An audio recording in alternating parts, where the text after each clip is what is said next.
Hey everybody, this is Rydo and we're back to another recording of Hearthstone. Today is Wednesday, March 13th. Well, on the Asian account we have a couple of daily quests. They're not giving me the good daily quests, so I need to play 9 more spells and 7 more beasts. I also need to get this Tavern Brawl done, which I need to win actually, so we'll get into that. Meanwhile, we've got a ton of games and a decent amount of news, so I'm going to try and burn through all of this. First game we have on Steam is called Multiplayer First Person Shooter. Clearly, this is a low effort asset flip game. Doesn't need much information on top of that. $2.99 discounted with a third party EULA for good measure. Bad measure, I suppose, would be the more accurate thing. This Tavern Brawl works by every card you have in your hand at the end of your turn is reduced by mana, and mana cost by 1, so it's basically as if you had an Emperor Therusian on your field at all times. Not too big of a difference though, because your opponent is also getting that same bonus, so it just speeds up the game in general. This probably is a great example of how you could have faster games. Like 5:57 right now. We'll just see how long it takes to actually play this game compared to an average game on Hearthstone. Because this rule, really, if it was always implemented in ranked play, would be pretty cool.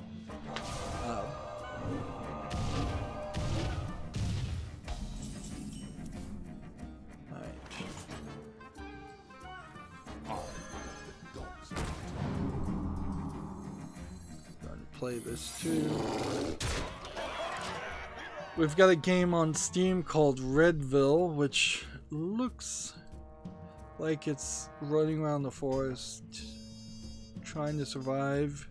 It's pretty dark, but I'm not it's got enough polish on here that I don't think I should reject it immediately. This trailer feels like this is probably a post-apocalyptic world without zombies. It's early access, $5.39, and it's English, Russian, and Arabic. I'll put this on the follow list just to see if maybe people like it. We could come down here. Let's see. The one in English that they have here says it's not recommended. I'll give this a chance though. I'll put it on the follow list. Maybe I'm being a little too generous, but let's see. Deal 3 damage. Summon a beast companion. Deal 5 damage. Take that.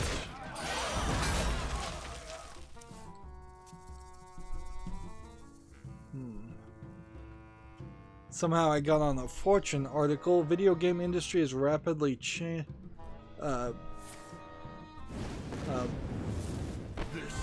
the video game industry is rapidly changing. The solution for quote Halo, H-A-L-O, which I'm not sure if that's the game Halo, question mark, stay focused.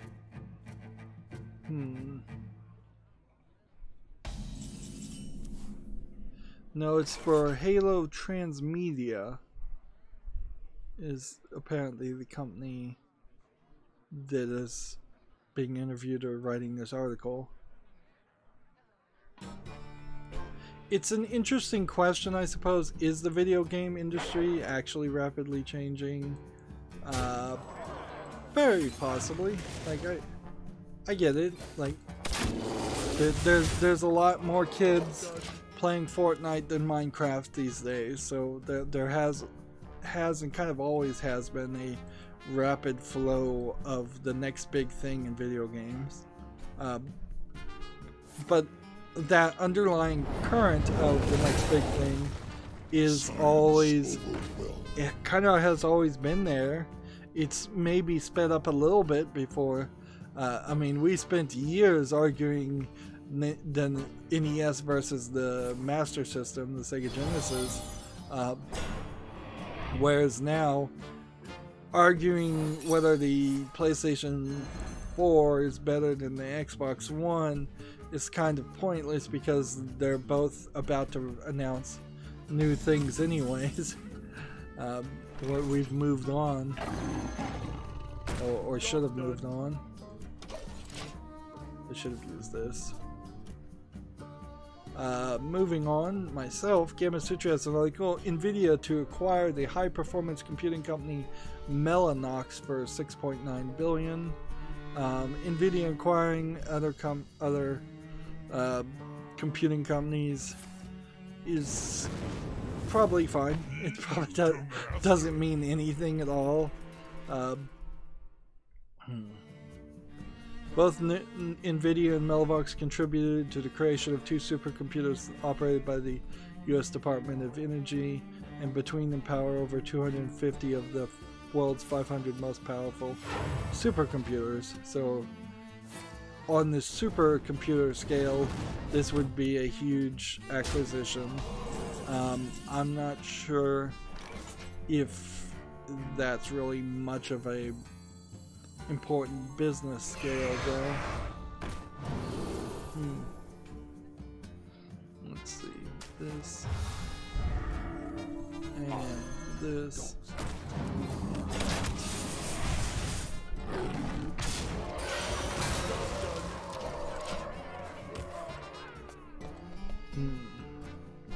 TechRaptor has an article here. Overwatch Hero 31 will probably not be Echo.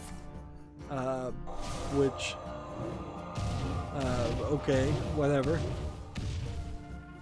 At what point, I'm really asking myself, is Overwatch just done for?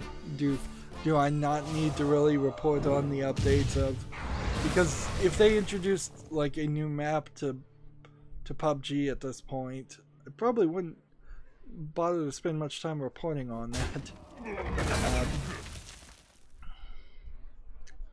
So yeah, maybe Overwatch is slowly working its way towards that same position.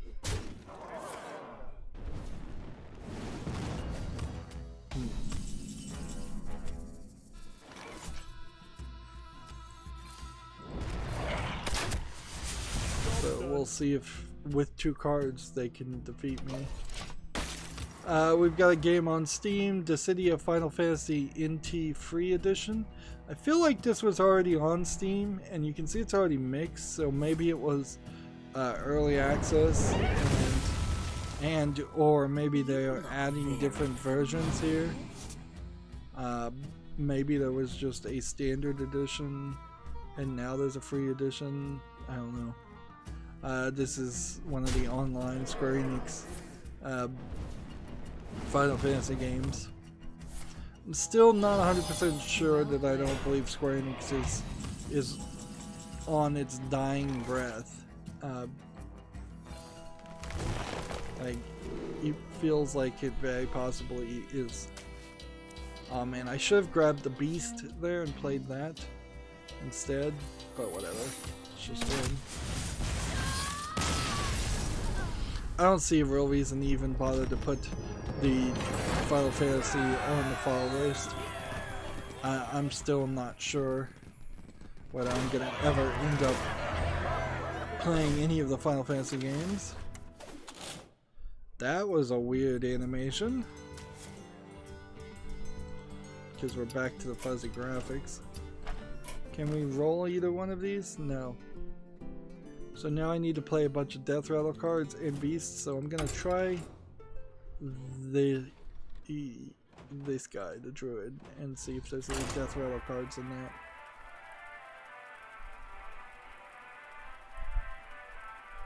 Next we have this game on Steam called Hypnospace Outlaw.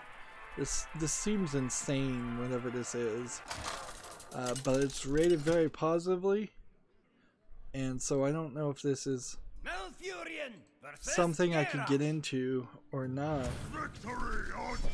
Like, I don't know if this is some kind of subversive art that is actually really good, or if this is just a troll game.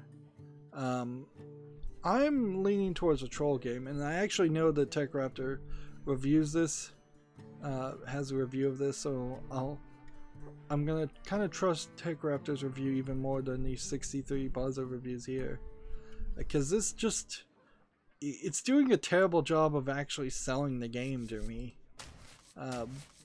which is, that's the one thing it needs to do, is catch my attention, even if it's slightly misrepresenting what the game actually is.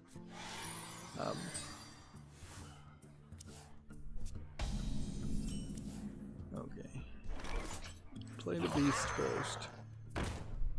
Name the turn. I'm not even sure I'm still supposed to be playing beasts. Gematsu has an article. Project Hardcore has been officially titled Ultra Core. It launches for the PS4 and Vita in late May and Switch for later. I have no idea what this game is, and I'm not going to be watching trailers. I need to stop watching trailers in general. They're always this waste of time. Speak your piece.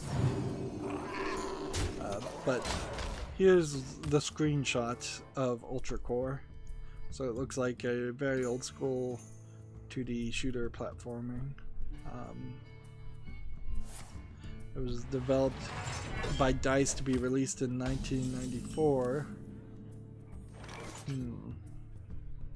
This might be that game that never got finished, or is just now getting finished decades later.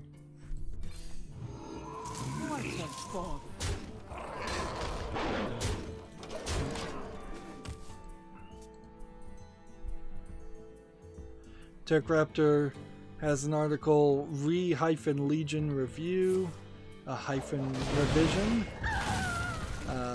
This looks like it's a XCOM top-down style of game, real-time strategy game. They gave it, Re-Legion is on PC, they gave it a 4.5 mediocre. Re-Legion has some fantastic ideas, but can't manage to execute any of them in a meaningful way. The pros are a great currency system, an interesting conversion mechanic, and a lovely art and soundtrack. The cons are a dumb story, bad execution on unique ideas, many gameplay issues, not enough content, and iffy voice acting.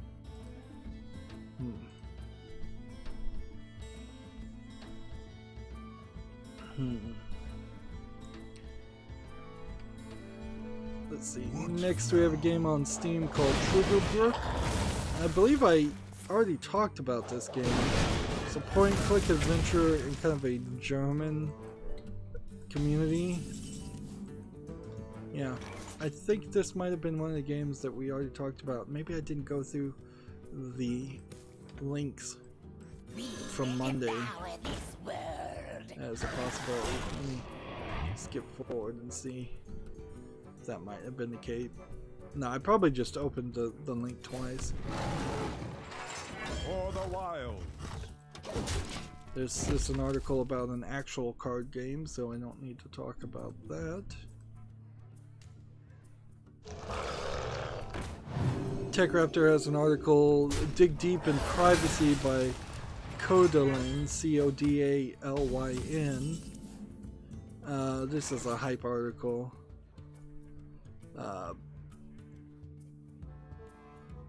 Privacy is going to come out in 2020 for PC and Mac on itch.io and Steam.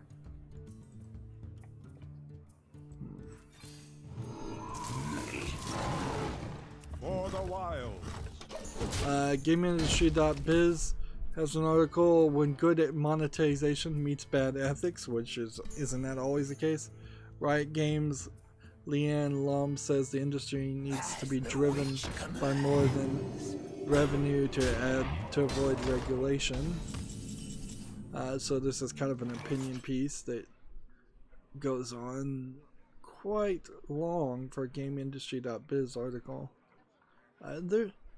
There is something to be said, I think, about a level of yellow journalism and propaganda and putting your opinion in articles by just limiting word count alone.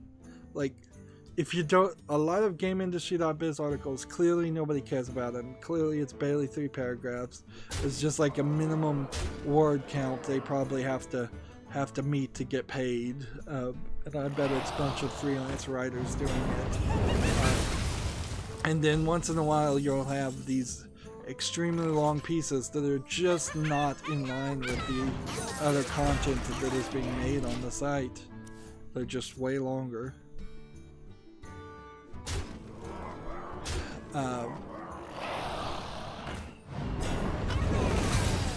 And personally, if I'll throw my own opinion out there, nothing will ever be fixed with the bad monetization issues in the video game industry until there is regulation. So anything pushing back or saying we should stop this before there is government regulation, unless you're proposing regulating yourselves, which barely works, there is no way this is ever going to happen. There's always going to be that one bad actor, or somebody who's a good actor for a long time and then decides to be a bad actor. They're just always going to push it. That's how we got to the point we are at right now anyways. Moving on, we have a game on Steam called Exocraft. It looks like it's a flying around game where maybe you build your own ships and you're collecting crystals. So it says it's a massively multiplayer game. It's already mixed though, it's free to play. So, you know, I don't play multiplayer games, I don't play free to play games, so easily dismissed.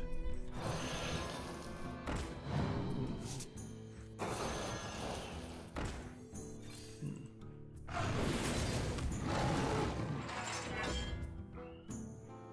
don't think I can do anything. I think I'm gonna lose. Gamatsu has an article, The Messenger is coming to the PS4 on March 19th. So, that platformer, which is already on Steam. Let's see. It first launched for the Switch and PC in August. And a free expansion entitled Picnic Panic is currently in development to due out this summer across all platforms.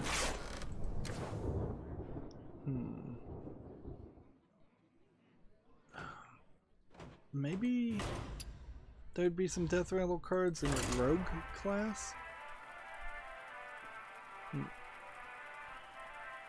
Messenger feels like one of those games that there's always a collection of games every year that people talk a lot about, and I want to get around to playing them, but I never get around to playing them.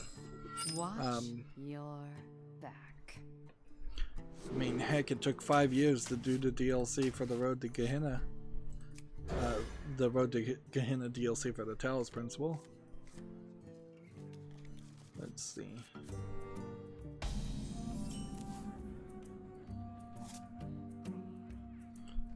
The light protects me. Next, we have a game on Steam called Factory Town. This is rated very positively. There is some polish here. Maybe this might have a chance. I don't know how many, if any, game I'd want to play like this, though. And why not play Factorio or some of the other games? This is $17.99. But I think it's fair enough to put Factory Town on the fall list, at least. I think it deserves that. GameIndustry.biz has an article, Don't Let Your First Game Be Your Last, opinion piece. Dragon's Philip Oliver advises indies on how to select a project that will set up the future of their studio. There's a quote here, your first video game won't be your greatest, don't worry, though nobody's is. Personally, as someone looking from the outside in of video game development, I feel like you probably can, should probably work for a company that's already established as a game developer and not go alone and be an indie to start off with. I think you should get 4 or 5, 10 years under your belt first, and then go and be an indie. Or if you're going to be an indie, you should probably churn out simplistic games that will sell, like Solitaire games and stuff like that, and just cut your teeth and maybe get a few pennies instead of going for your grand opus of a AAA level Zelda Ocarina of Time style game, as an example. But also I still don't think that's right. I think you should either work for a company or start a company that is hiring out to do secondary support work for a company. So either directly work for a company and or indirectly work for a company. Unfortunately, that's kind of how most industries go. Like, there's always somebody more established, always with somebody with more funding, and you can either succeed due to that support, or you can try to compete against that with not being established at all or funded, and that's the difficult path for sure. Moving on, Gematsu has an article, Xenon Racer Features Showcase Customization Trailer. This is a racing game. It's due out for the PS4, Xbox One, Switch, and PC on March 26th. It looks alright. I think we've probably already talked about that game though. Let's see. Here we go.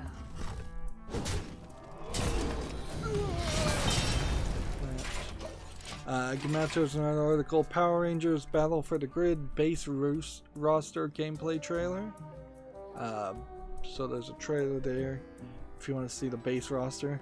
Power Rangers Battle for the Grid is for the PS4, Xbox One, and Switch in April, followed by the PC later in 2019.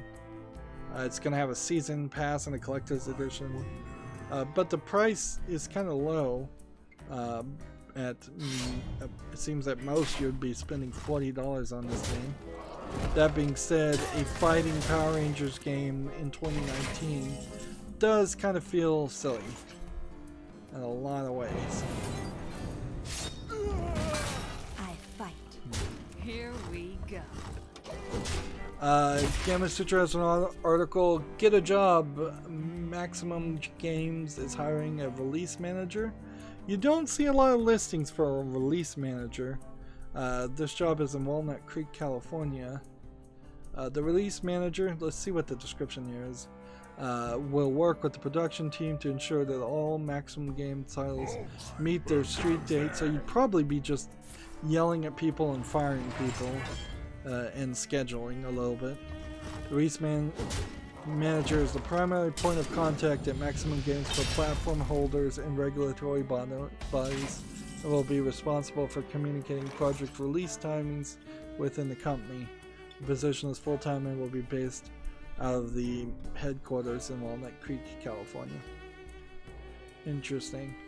I feel like there's probably a good amount of people out there that should, a good amount of video game companies out there that should hire a release manager.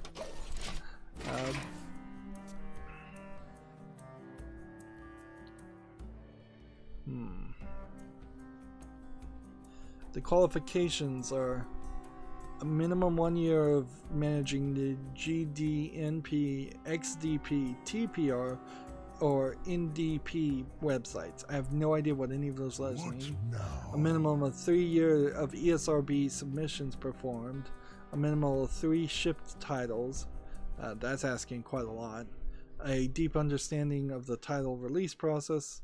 A Bachelor's of Science or Bachelor's of Arts degree in a field of computer science, project management, and/or communications from a fully accredited 4-year university, preferred but not required, and fits the Maximum Games team profile. Jeez, fits the Maximum Games team profile means sounds like it's they're gonna look you up and down and eliminate you if you don't look the right way, or you're not the right minority, or the right gender, or the right majority even. That is a very, very wide wiggle room requirement.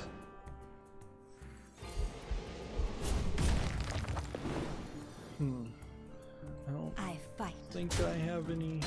Here we go. Unfortunately, I don't think I have any death rattle cards in this deck.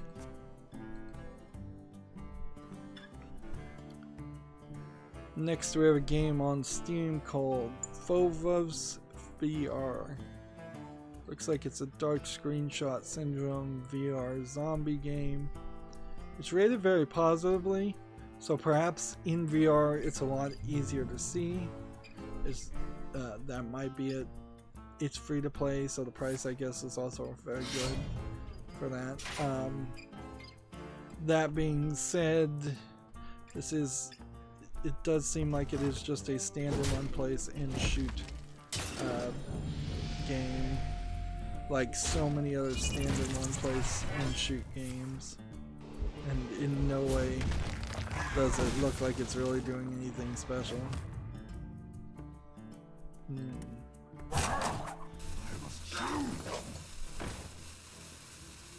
So yeah, no reason to really put that on follow list.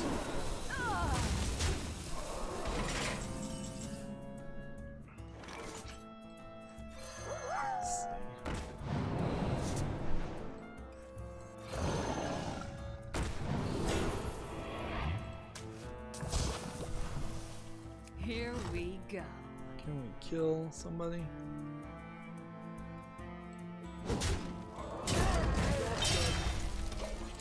Next, we have a game on Steam called The Mercenary Rise. Looks like it's got an animated cutscene. I kind of feel like this doesn't support English.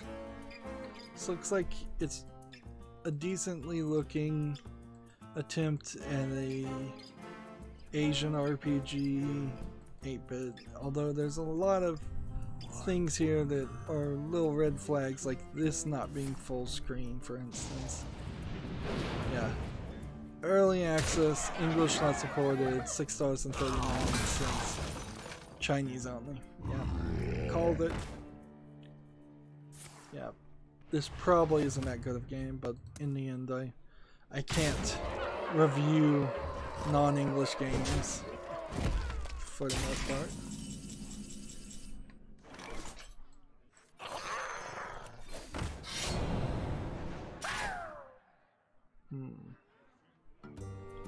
Well, I'm gonna lose regardless, so we'll just Here we go. try to do as much damage as possible. I'm gonna lose next turn.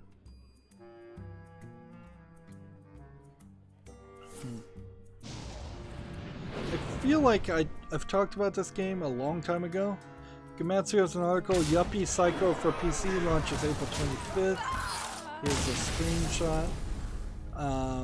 It's coming out on Steam. I'm actually gonna watch this trailer though, so just so I can get a general idea of what's going on here. Yeah, it looks like you're an 8-bit character. And then you are brought into like a virtual reality.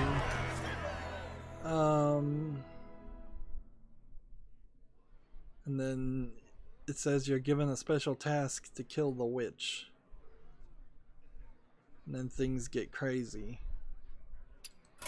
So it seems like you're potentially having a mental breakdown in your first day on the job, which is usually not the case. It usually takes a little while before you have a mental breakdown. So this is a horror survival job simulator game, which honestly I might relate to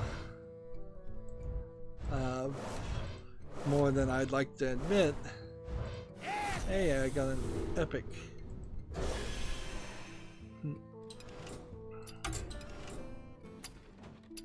Let's see how many of those actually get disenchanted.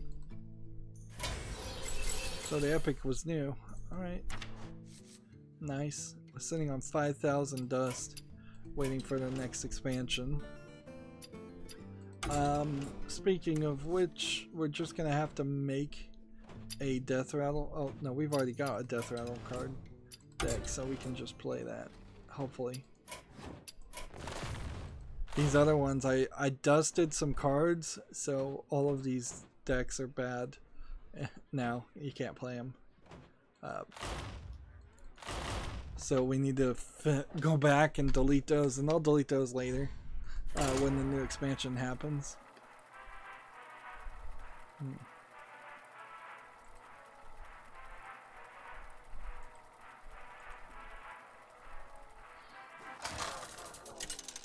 So yeah, here's Yuppie Psycho on Steam. You can. Let the hunt begin. Yep, this is definitely weird looking, but kind of my kind of weird. So I'll put this on the fall list. But certainly it's done something to gather my attention. Death rattle, death rattle, death rattle. Let's get rid of this one for now.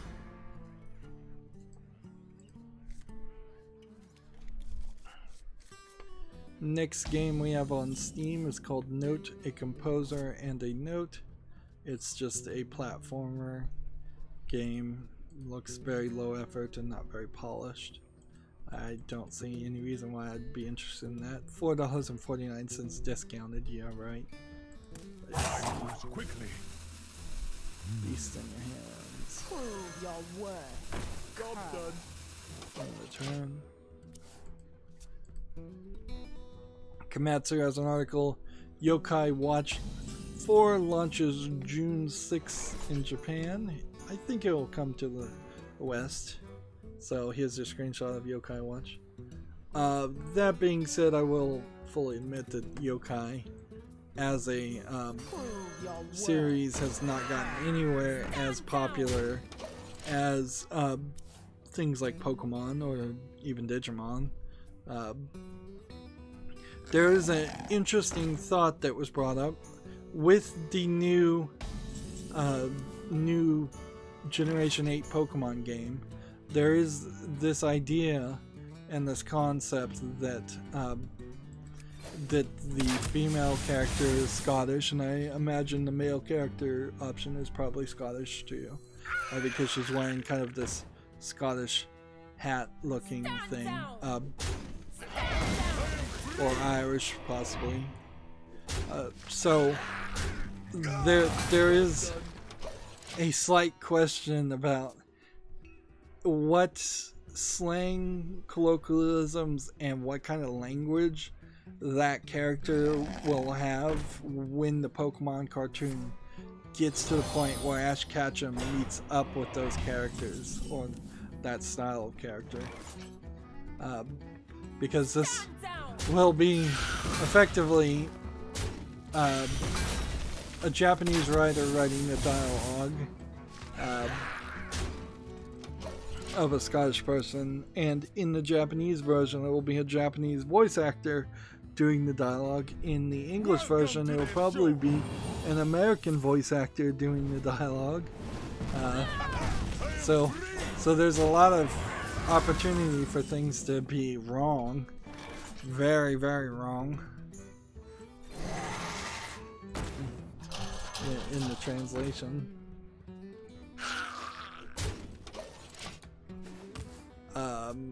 Let's see. Moving on, Gematsu has an article. 13 Sentinels Aegis Rim launches this fall in Japan. I'm pretty sure this is a visual novel. It'll launch for the PS4. Let's see.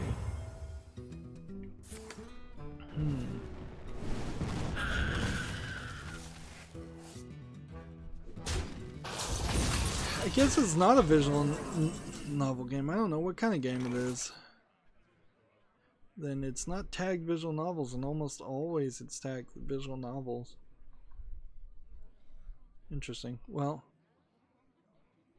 we'll see if this comes to the West, I suppose.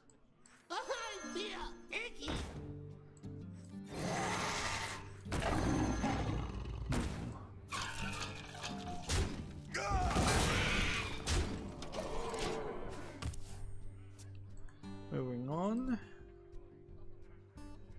We have a game on Steam called Let's Learn Japanese Katakana. There's a better version of this game called Learn Japanese or Die or something like that already on Steam. And even that one that looked a lot better than this very low effort game. I still don't think it is the right way to learn Japanese. If you want to learn Japanese, you need somebody who natively speaks Japanese who can teach it to you. And it's the speaking more than the reading that's important. I think a lot of people probably fall into this mistake in probably a lot of different languages, thinking that, oh, if I can read the language, I'll be able to speak it. No, it's way more important for you to be able to speak it and for a native speaker to be able to understand you than it is for you to be able to read it. Because here's the thing. Which is more awkward? Pointing to a sign in Japanese and asking a stranger walking by, which you probably shouldn't do this in Japan because they'll probably just ignore you and not respond to you. But asking a stranger, what does that sign say in Japanese? Is that more awkward than this other option? Writing down, hello, my name is blah blah blah, can you help me, blah blah blah, and having this long dialogue written in Japanese and saying, I don't speak Japanese, I only write it and read it, can you respond to it? Handing that note to a stranger on the street, having them have to read that note and then write down the response on the note, and for every little question, like say you're just asking where's the bathroom but you speak no Japanese, you have to hand a note to somebody, where's the bathroom, please write your response here. That is way more awkward and less efficient. So none of these games really feel like they would teach you true language. Even if in the game it does say the phrase of the small word, that doesn't mean you'll actually be able to be understood. So yeah, all these games to learn Japanese, in particular, it's always Japanese too. It's like nobody wants to learn Spanish or Esperanto or French or German on Steam. It's always just weeaboos wanting to learn Japanese, and it's like, that's not the way to do it. You should take a language, if you want to learn a second language, which you probably should, you should be taking that language for at least 6 years in like high school, junior high, and college, in an actual class. And for people in the United States in particular, you should probably be learning Spanish. That's clearly the more helpful language to learn. Moving on, we have a game on Steam called Tales of Blood and Sand.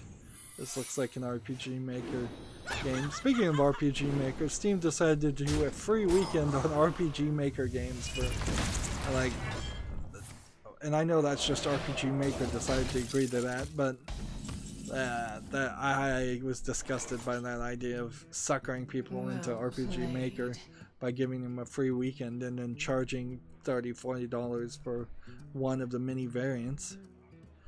This game is discounted to $2.99. I don't say anything here interesting.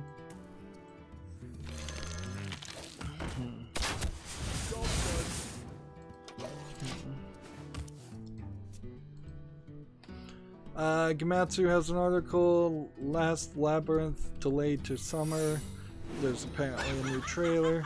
Last Labyrinth is I think it's a VR game where you're strapped to like a wheelchair, and so you can't do anything, and you're telling this green-haired anime girl to do everything, and it's kind of an escape the room experience. So I want to see what the trailer is, because there's still a lot there that I'm not sure about. Like, the thing I can see here is in this trailer they're outside, and I'm not sure if this girl is supposed to be a ghost or not. She has these red ribbons around her wrist. She's actually taking them off. So that probably was a flash forward to the end of the game, because the majority of the game, I'm sure, is going to be inside of this house.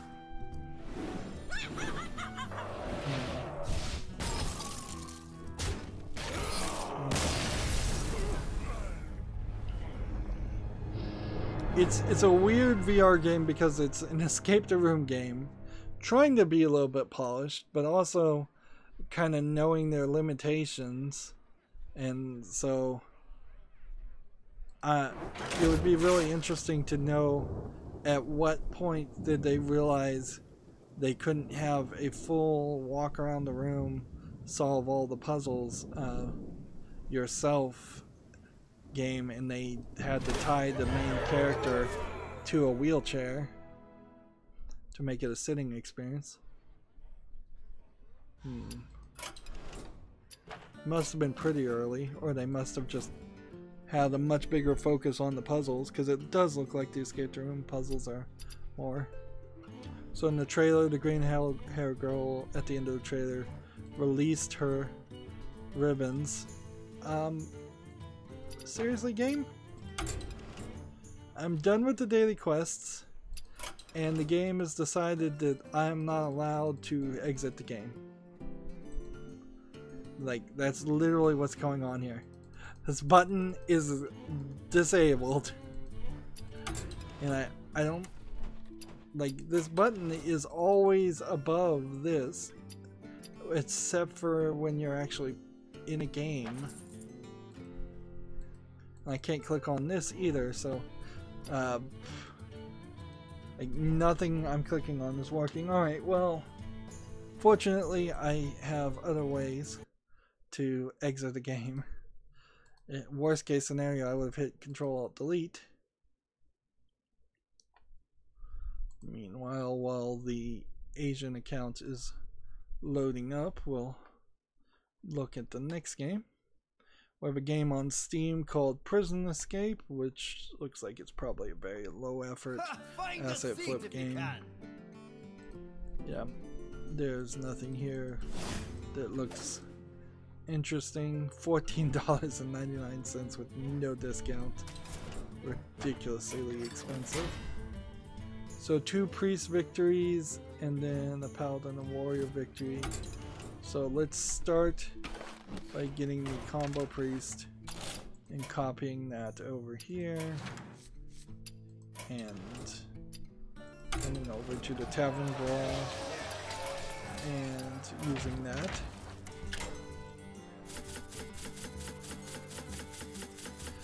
Gamatsu has an article. The Disgaea RPG launches March 19th in Japan.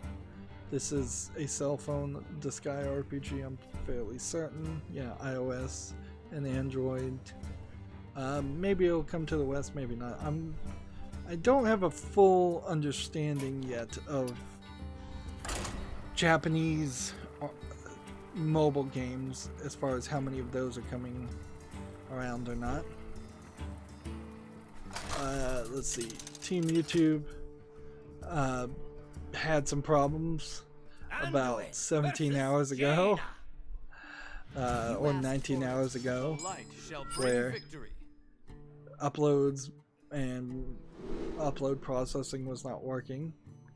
I'm frankly a little happy that my computer was even on this morning. It was very stormy, and so the power was going out and my battery backup was kicking on.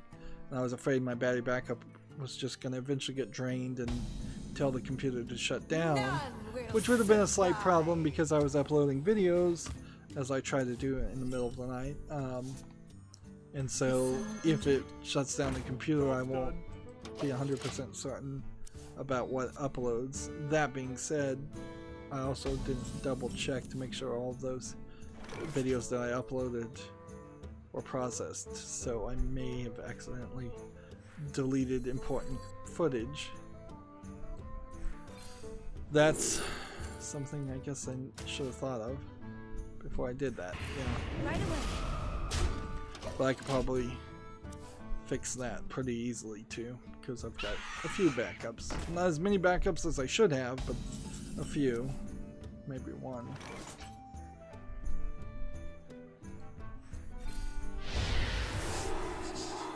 Just Right away. ruin his day. Next we have a game on Steam called Robot Female Hero 1. This is an RPG maker, low effort game, if I ever saw it. These are the type of games that if I go through the list and filter out games, this is a game that I can just immediately see and go, no, this is not worth talking about. $5.99, no discount on that. But most of the time I don't spend the extra effort to do that because it's too much extra effort. This is an interesting story from Gamatsu. Let's see, roll over here. Sega halts Judgment shipments and digital sales in Japan following the actor Perry Takai's arrest. Update. No word on whether the Western release is affected. So, Judgment being a story, as I understand it, about a person who actually succeeded in successfully defending somebody accused of murder in Japan, which is exceedingly rare, and then the person that the person that you actually succeeded in defending is now accused of murdering someone else. So it was already had this legal twist to the story, now has a real world legal twist to it in the fact that, as I understand it, Perry Takai has been arrested for allegedly using cocaine in violation of Japan's drug control law.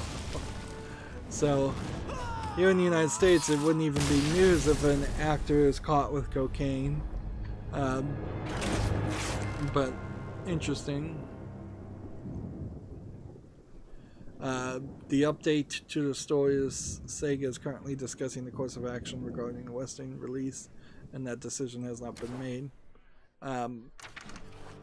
So that really goes to show it's just such a big scandal that they delayed the game and pulled it from sale. When if this was in the United States and somebody was caught with cocaine, they really wouldn't have done anything at all. Like, it would have been a non-story. The game would have still been released. The show must go on mentality would be adopted.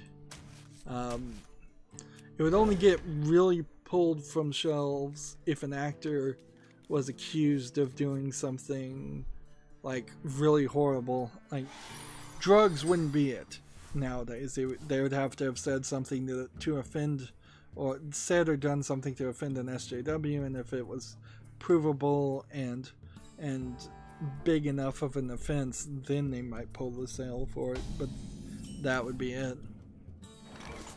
So if somebody murdered somebody, the game would still probably come out, but if somebody, say, raped somebody, the game wouldn't come out. We're living in very strange times these days. Let's just go ahead and play this. Moving on. Gamatsu has this article. Rodurgi, as officially titled Rodurgi Swag, launches this spring in Japan. I have no idea what this game is, though.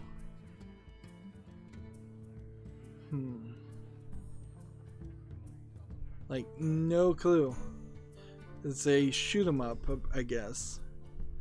But yeah, apparently this never came to the West, because I think I would have recognized this name, or it came to the West a long time ago.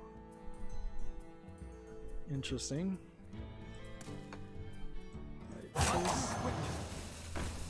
And this.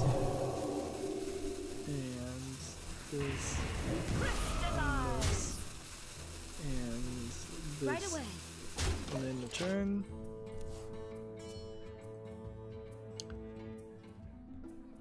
This is only slightly related to YouTube. Variety has an article that you probably shouldn't read. Jade Raymond has been named the vice president of Google.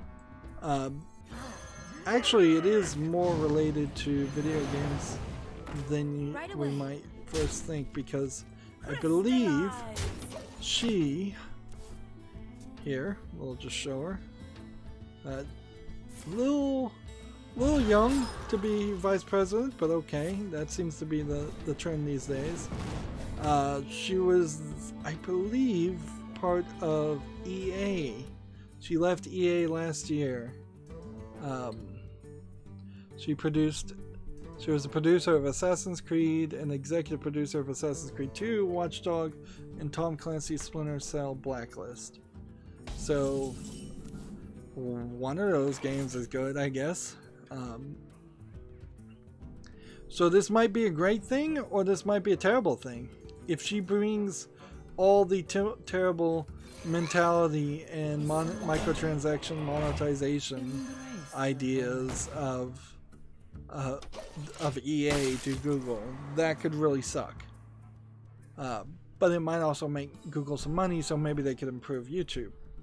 Or she could potentially hate the way YouTube's being run right now and change that. Or she could push YouTube in particular, which is the thing that affects me most, to focus more on game streams because she's from the gaming world, or maybe some or none of what I'm saying will happen at all. Let's see. So we'll have to just wait and see, certainly. Her Twitter description says, I help teams make games. That probably should be adjusted. She doesn't even have a blue check mark versus her name. Interesting. So I wonder if she'll get one real quick. March 12th, she says, I'm excited to finally be able to share that I've joined Google as VP. I'm not 100% sure how high up VP is in reality, but sounds like a lot. I'm not ready to use this, so I'm going to use this, and then play this, and then do this, and then do this.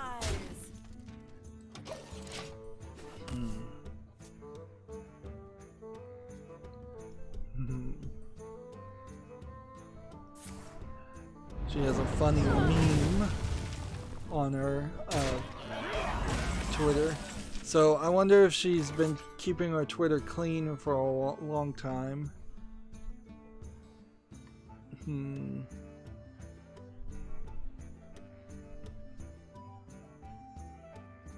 Like, her Twitter doesn't immediately smack of I'm a big SJW, so at least that's something. Let's see, we could see she's friends with Randy Pitchford. That's not good. She follows all the other video game companies. Phil Spencer, Jonathan Drake, Game Industry, Watch Dogs 2. Must consider.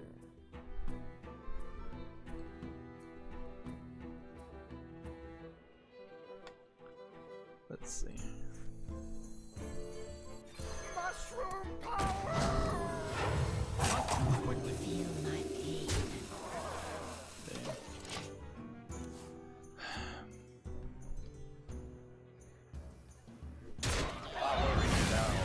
she's friends with Adam Sessler, Tim of Legend from Double Fine, Daniel Dwyer, Games Beast, Morgan Webb, Jonathan Drake, Randy Pitchford, Jeff Keighley, Patrick Gooder, who works at Mojang. So I'm just looking at who she's friends with that I would know. Again, we'll just have to see, I suppose. I can't pull great sweeping assumptions out of this. And the fact that there haven't been any videos I've seen on YouTube screaming about how she's a terrible pick for VP of Google probably means she's fine. Again, though, not sure how high VP really is. Like, it could be a lot lower than you think.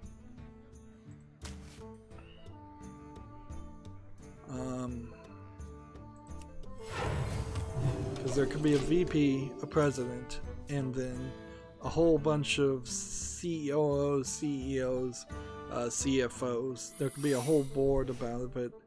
So she could be 3 steps away from real power, but VP is still pretty high. Alright, just do this.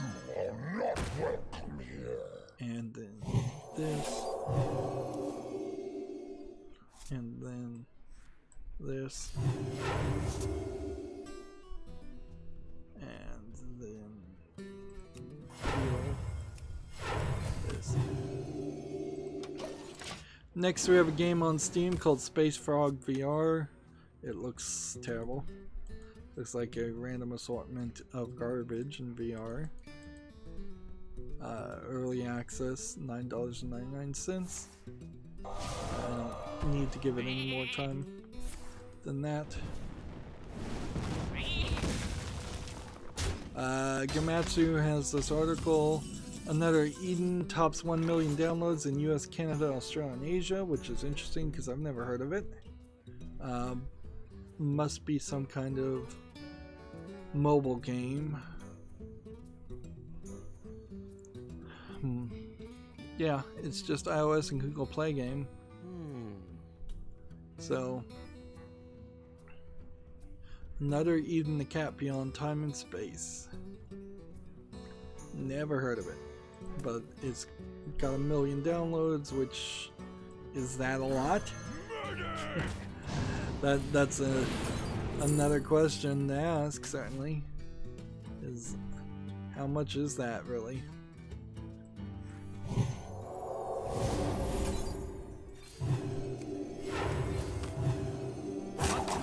In turn.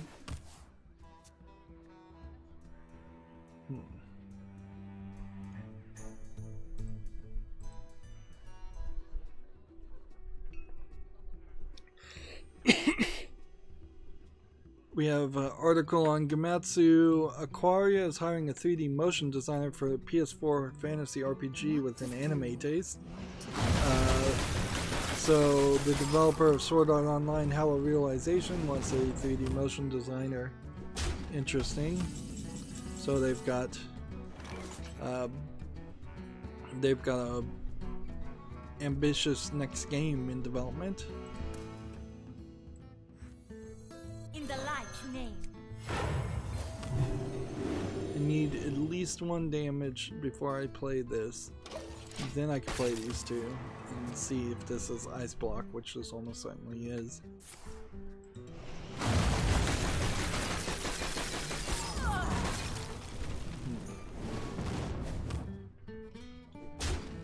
Just gonna freeze me every time.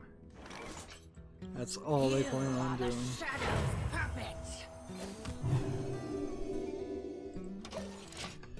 Next we have a game on Steam called The Very Hard Puzzle Game and Editor.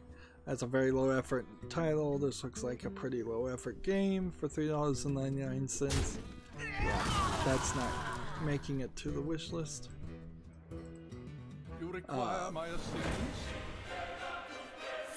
Yeah, I have no idea what this is. This is all in Japanese, so some game written in Japanese has some PlayStation trophies.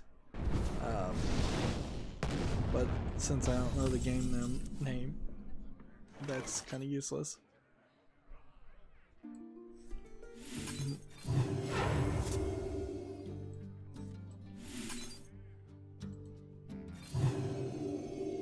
Your turn.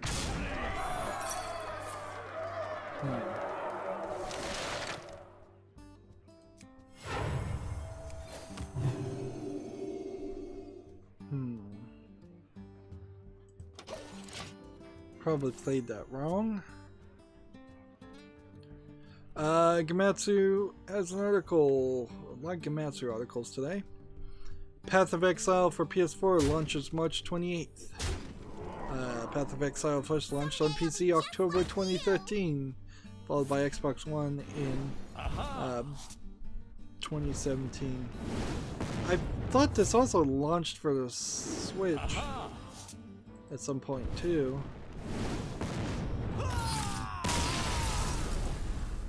Path of Exile is rated very positively. It's passive, so I guess I should double check to make sure that this is on the wish list. Maybe I'd get around to playing it. Maybe. This looks a lot like a Diablo-esque game. It's also free to play. Oh, I guess that's why I don't want to play it. I've stumbled across a video on YouTube talking about how Black Desert Online is really expensive to play, and let's try something different here. Paladin deck instead. Copy this. So yeah, I really wouldn't want to get into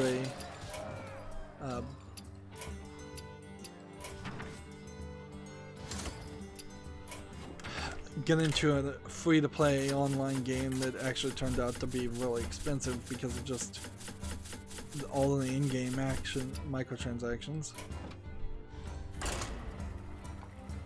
Next, we have a game on Steam called Professional Thief that looks like a low-effort asset flip game where you're just running around stealing stuff. I would love a nicely, highly polished Carmen Sandiego-esque thief game, even if it did start with breaking into houses. I think at a certain point, though, you have to get away from breaking into houses and go for something more fantastical. You need a Resident Evil umbrella laboratory with lasers or museums with a lot of security in them. Frankly, the truth of the matter is, to rob a house is pretty easy. It's just extremely high risk. That's all it is like, if you're willing to potentially be shot or arrested and sent to jail, it's really, really easy to rob a house. Most houses at most have some very basic, not very intelligently designed or effective security systems, if they even have that, and you're more likely to get caught by a dog than a security system. Moving on though, we have Seven Scarlet. I think we already talked about this, so this might be this is the mystery visual novel game that's $26.99 discounted. I want to put this on the follow list and see if it's actually good. I keep thinking at some point I'm going to run into all of the games from Wednesday, but I think I took care of them too, so they shouldn't be there. The tab should be gone. Out of my jungle. Let's see.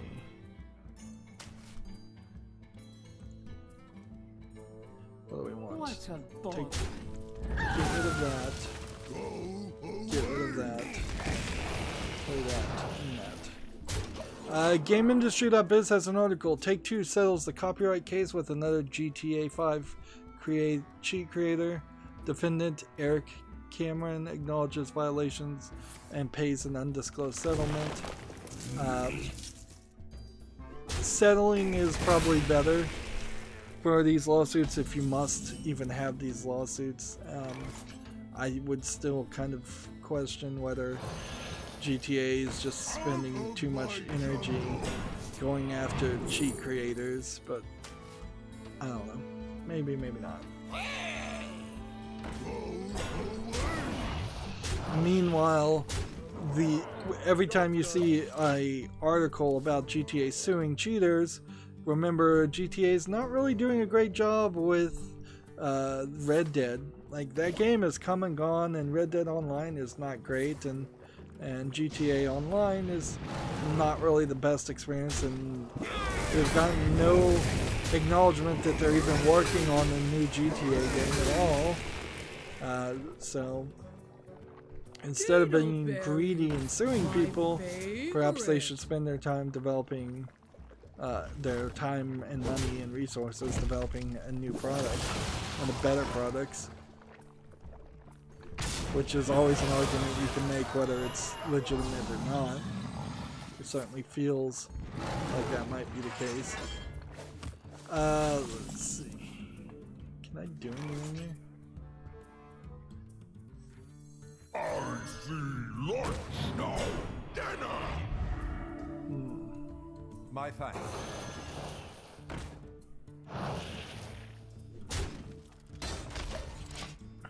Gamatsu has an article, DayZ for Xbox One launches March 27th, new cinematic trailer released. DayZ, I am very surprised to see this game come out on consoles at all. But frankly, the last time anybody should have talked about DayZ was at least a year ago. At least. I will silence their screams. If not 2 years ago. My thanks to you.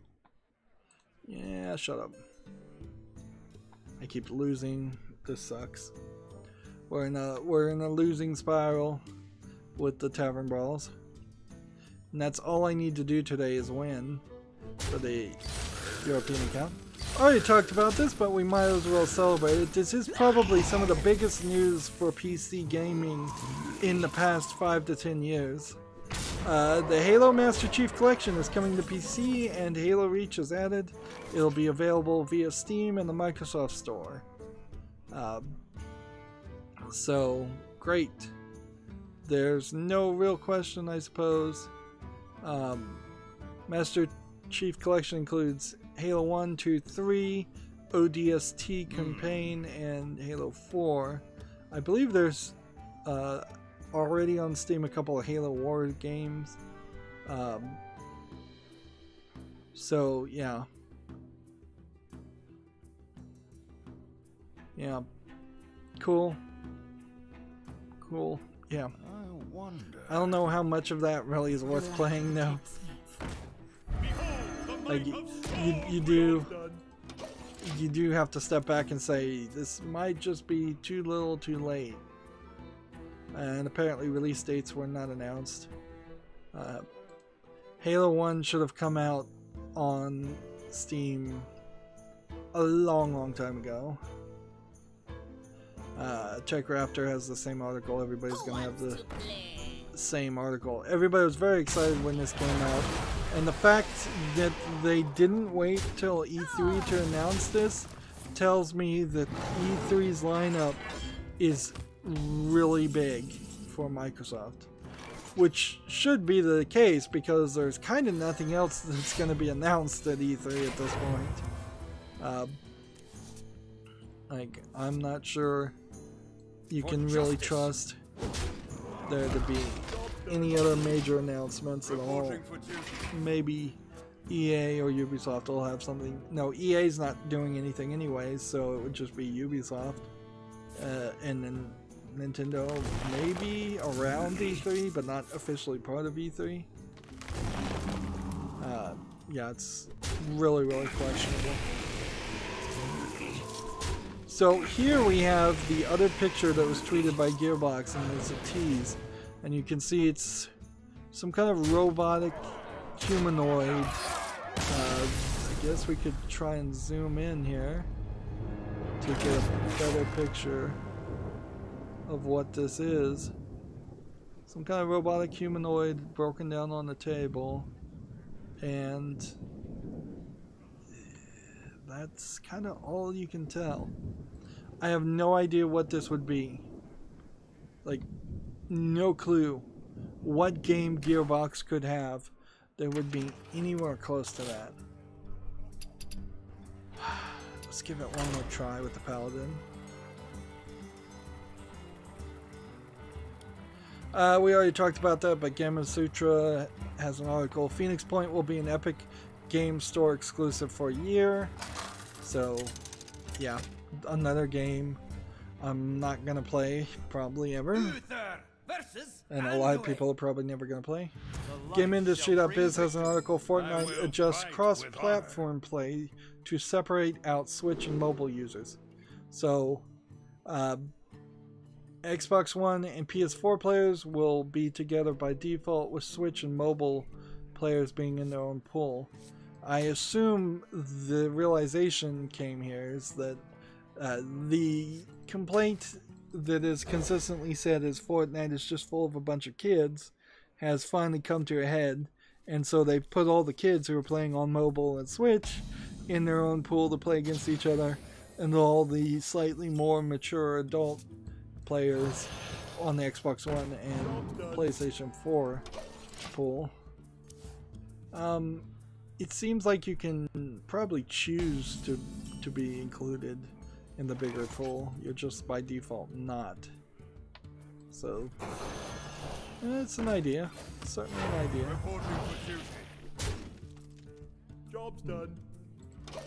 Gamma Sutra has the same story. Sega pulls judgment from sale in Japan following a drug arrest. Let the pain speak to me.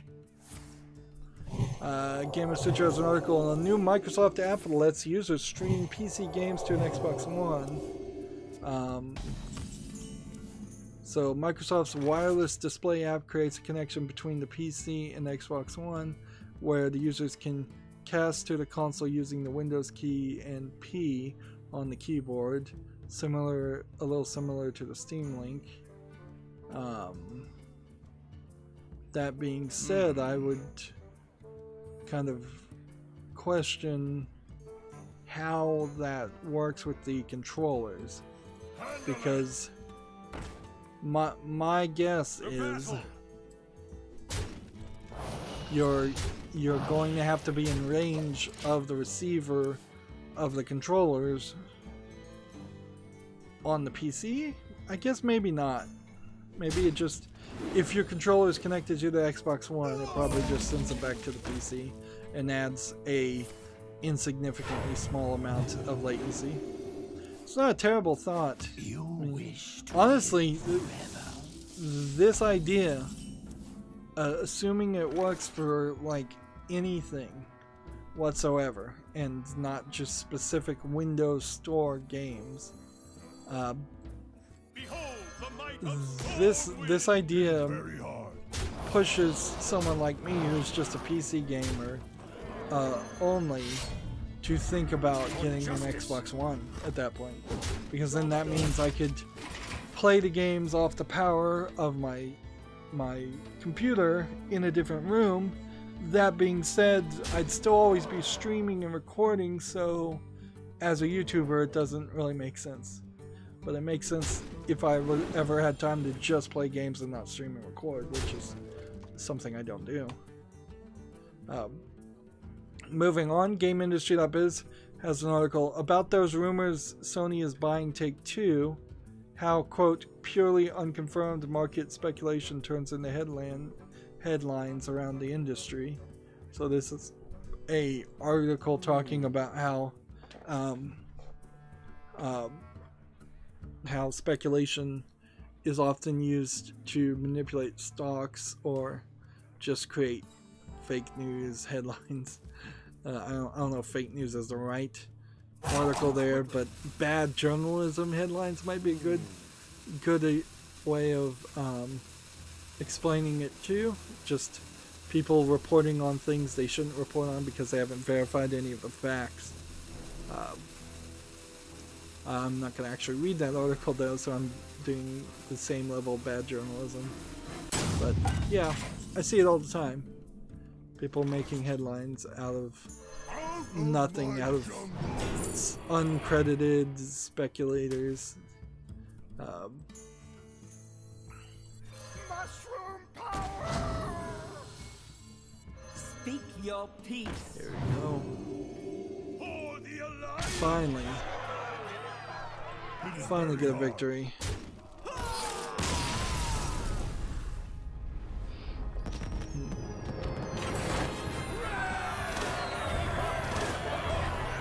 So we can get away from the tavern brawl now, because I hate it. Although that tavern brawl frankly wasn't even bad, it's just not what I want to do. Epic, excellent, and a couple of rares.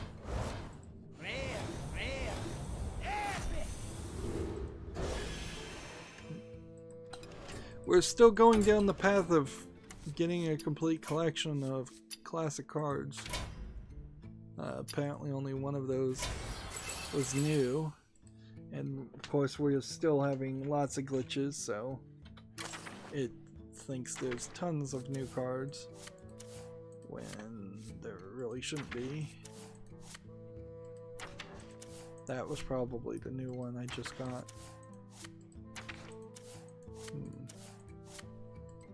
Waste time doing all this.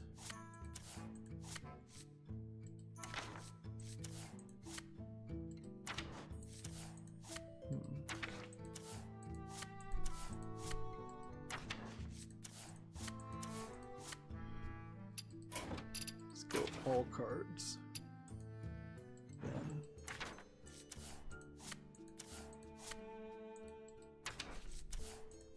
Mark all these as seen. Standard cards. Finally. Have to move back and forth between that. Alright, so what are we doing now? 2 games with Priest. Let's do this.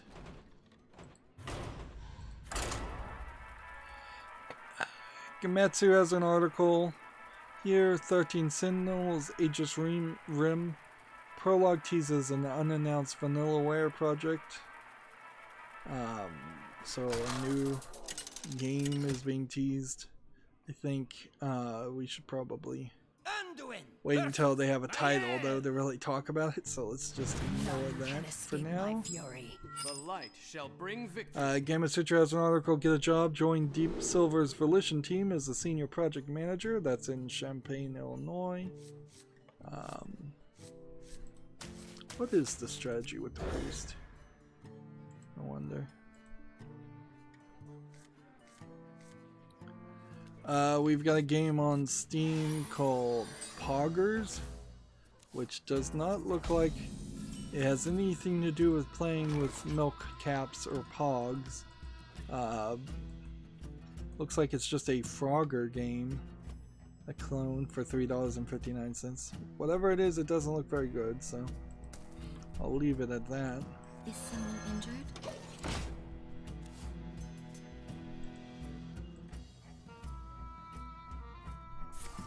Next we have a game on Steam called Gun Kid 99, which looks like a kind of Smash Brothers platform shooter game with portals, and doesn't look like there's much here as far as level layout, and these style of games where you're just in an arena fighting things never really interest me. Plus there's not much of an artistic direction here, it's just kind of generic drawings. It's $4.79 discounted right now. Must consider. Literally can't do anything. So I'll do this.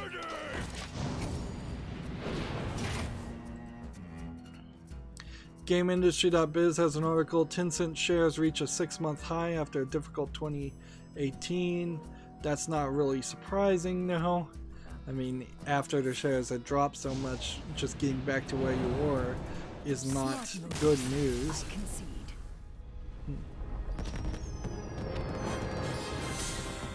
Alright. That's one victory. Now we only need one more and then we're done with the daily quests. We're not really too close to the end of the news. Komatsu has an article, Death End Request coming to PC this spring.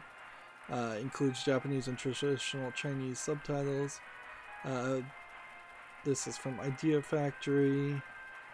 It's, I believe, yeah, it's a turn-based RPG. Apparently has already a Steam page. Anduin versus Mael. Yep. None can escape my fury. The light shall bring victory. It doesn't look terrible. So here's the Steam page. Looks like it's a pretty busy JRPG game. So I'll put it on the follow list. We'll see how well it goes. Doesn't look like it's rated. Well, it is rated M for mature, but not for any nudity. So this would be an easy game for me to cover in the category of JRPGs, at least, because it's keeping itself tame. Apparently, there's a game, like, I think it's a mobile game called Serious Sam Tormental that is coming to Steam, and it's so weird to be playing the Talos Principle and realize that the reason why I like Crow Team, the developer of the Serious Sam series, is not for their most famous series, Serious Sam. It's because they made this weird side project puzzle game.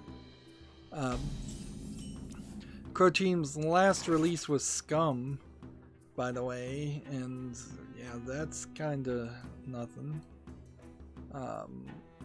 As far as a game that people actually want to play.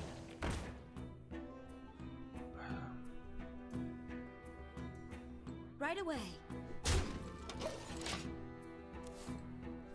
Let's see. Next we have an article. I'm a little surprised here. I thought they were done with the Umihara Kawase series, but apparently there's another one. Umihara Kawase Fresh delayed to July 9th in the West, no longer due alongside the Japanese release. This is always a weird series because you have this girl that she is first depicted as being very young, and then she's now grown up.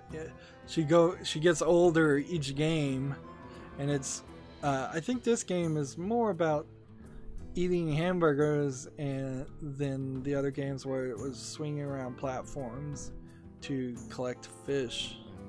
Although maybe it'll be eating fish too and collect every other things.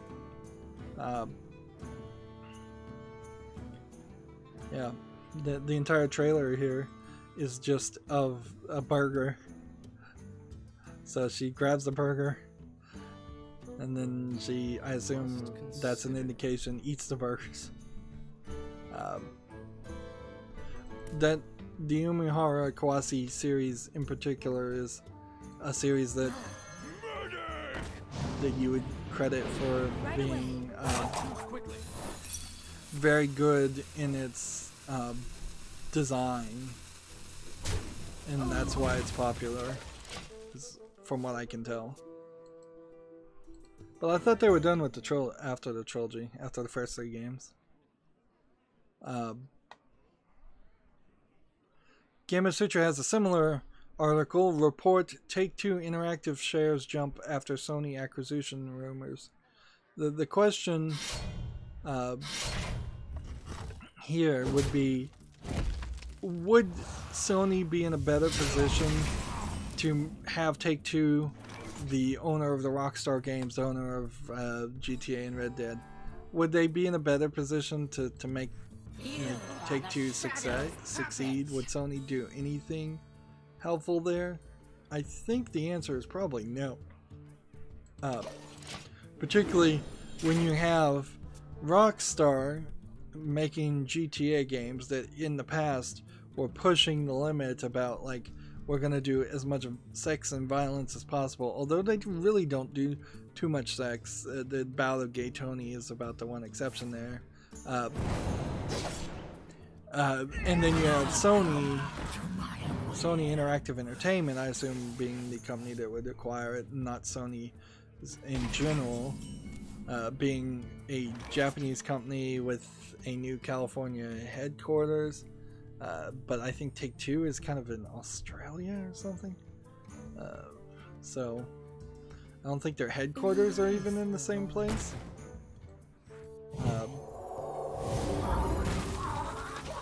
So yeah, so it really wouldn't be good for the video game industry if Sony did acquire Take-Two. I'm not even sure Sony has enough money to acquire Take-Two. Anyways, we may very well find that Take-Two is floating that rumor themselves to do a little bit of insider trading and stock manipulation. I wouldn't put it past the people in charge of Take-Two, frankly. Feel my pain. Moving on, Gamasutra has an article. Dwarf Fortress is headed to Steam and itch.io 17 years into its development.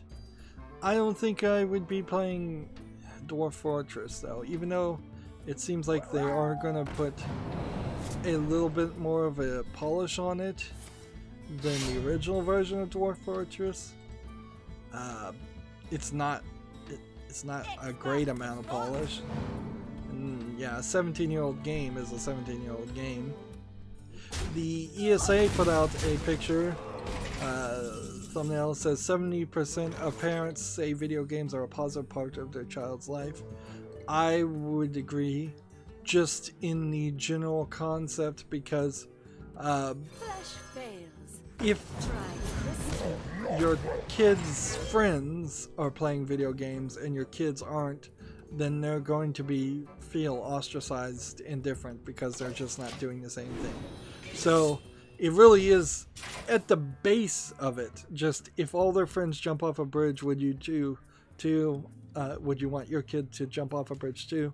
The answer kind of is yes. Like, you don't want them to actually hurt themselves, but like, if all of your kids' friends are listening to terrible music, you want them to listening to the same terrible music.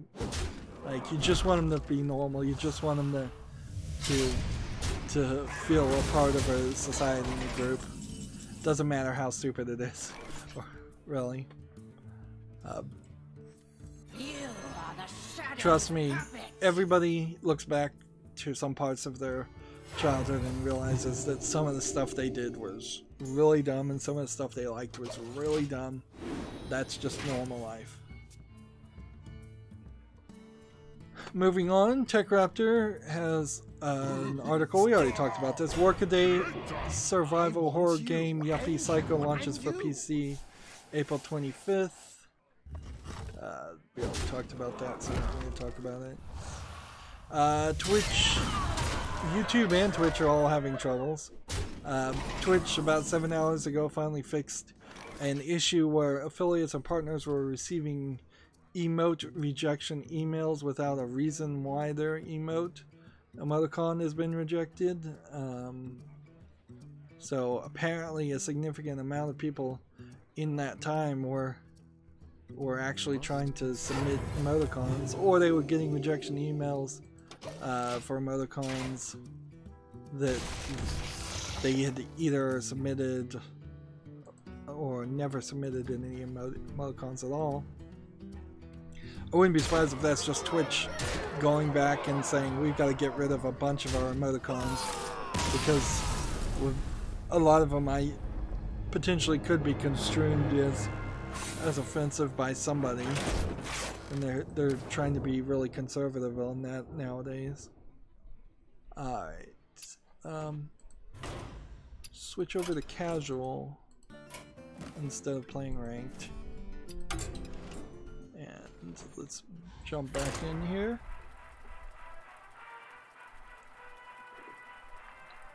doing hour-and-a-half videos does pretty much guarantee I only make 2 videos a stream, which is fine by me. TechRaptor has an article. The Alchemist Simulator My Lovely Daughter adds free DLC called The Inquisitor, which is cool because certainly I did want to play My Lovely Daughter, and that was a series that was pretty popular for a while there on streams, just being very much feeling like a Full Metal Alchemist ripoff of a game. Let's see. So with this new update here, My Lovely Daughter, it's rated very positively. It was mostly positive before. There was maybe some boringness to it originally, but I think they've worked the kinks out. $10.49 might be a little too expensive for what it is, but doesn't look too bad. And I guess this is an oddly Chinese game that's actually good. And in this case, I suppose it's a Chinese game that is stealing the general concept from Full Metal Alchemist, but it's doing something interesting with it, so I'm not 100% opposed to people stealing ideas.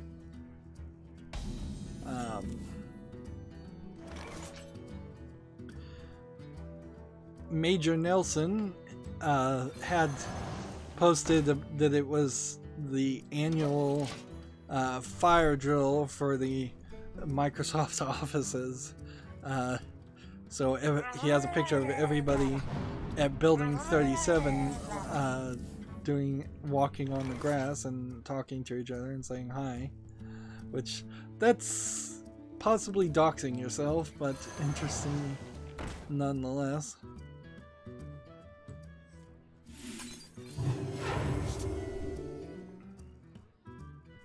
And let's just play this for free while we're doing this. Taking pictures of all his coworkers and posting that online too, that might be a dangerous thing to do. Let's see. TechRaptor has this article, we already talked about this. Netflix is working with Sublimation on the Dragon's Dogma anime. What now? Sublimation? I've never heard of that, though.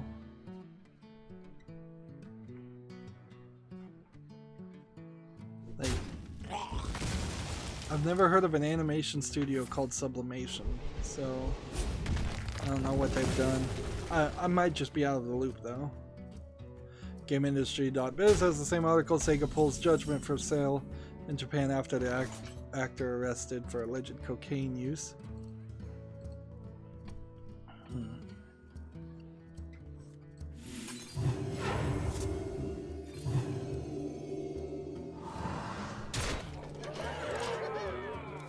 We have a game on Steam called Space Adventure Tower Defense, which looks like a low-effort tower defense game, and frankly, if it's tower defense, I'm not going to play it.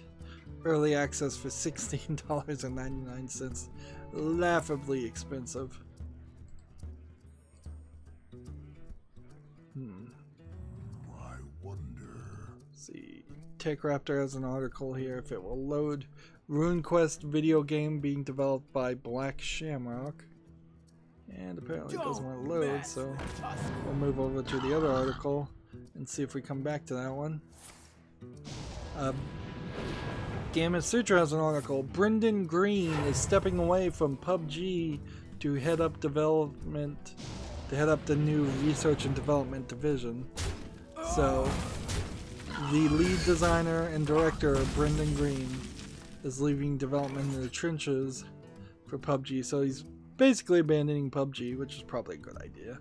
I mean, particularly since he's probably wants to focus on making something new and more, and all you can really do with PUBG is add more guns, add more levels, add more content without adding any more gameplay mechanics, and that's probably what he wants to work with. Now the TechRaptor article is loaded. Let me see if there's anything else that needs to be said about this.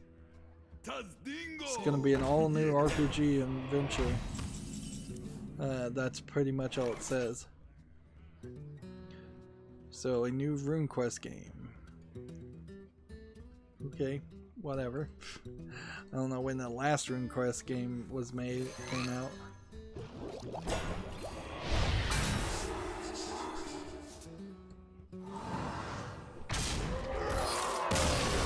Let's see. Gamatsu has an article here. Hyperlight Drifter announces Solar Ash Kingdom. Hyperlight Drifter Studio announces Solar Ash Kingdom for PC. So this is a new game. Do we have an announcement date though? No, not really. No date, no link to a Steam page, so this is a little too early for anything. Alright, meanwhile, I'm going to take this and I'm going to play Hunter and see if I can move up ranked a little bit. Come on, Tech Raptor, load up these articles. Rexar versus Uther. I will fight with honor. Let the hunt begin.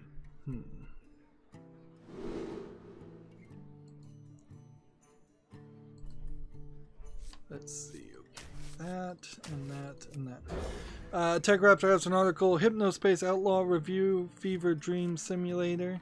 This is that game that looked very weird. You can kind of do a web peek here. We have turned our curse for like into one our picture. strength. Just weird looking game. That being said, they gave it an 8.0 great.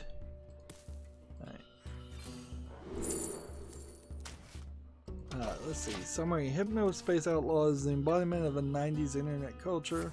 It is a mind-boggling, sometimes frustrating point-and-click puzzle game that provides hours of entertainment through its clever puzzles and dozens of unique websites. Pros: unique and funny web pages, clever point-and-click puzzles, excellent and diverse soundtrack, interesting story. Cons: puzzles can get tiring and tedious. Hit or miss search function leads to an unrewarding ending. I guess I'll put it on the fall list. Wow, Steam is down even. Interesting. I guess I'll put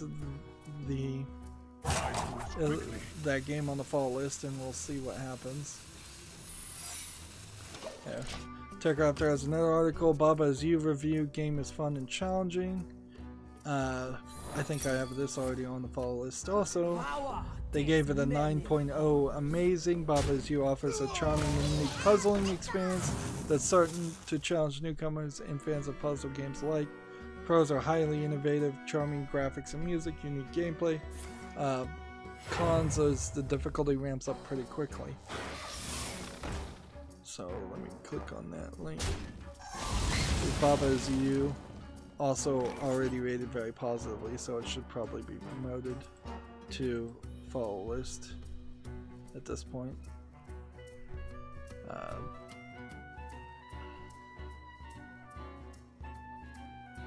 Let's see. I'm gonna do this. I hunt alone.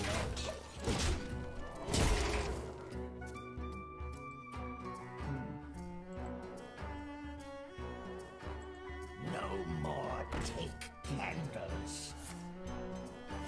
Reporting for duty.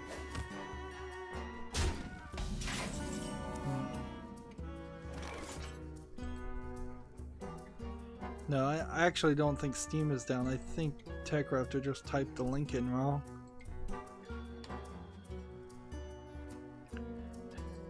Odd. Interesting. Type the wrong link into your own website. Moving on, GameIndustry.biz has an article, quote, "Our whole world fell apart," end quote, the fall of Splendid Games. Simon Sparks offers a cautionary tale about how an ambitious indie collapsed and took the toll it took on his mental health. Splendid Games, the developer of The Bunker. Interesting. Apparently,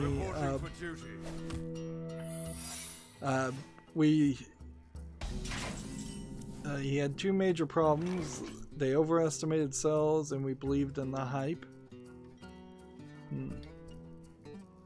So yeah, they made a game and it failed. It didn't succeed as well.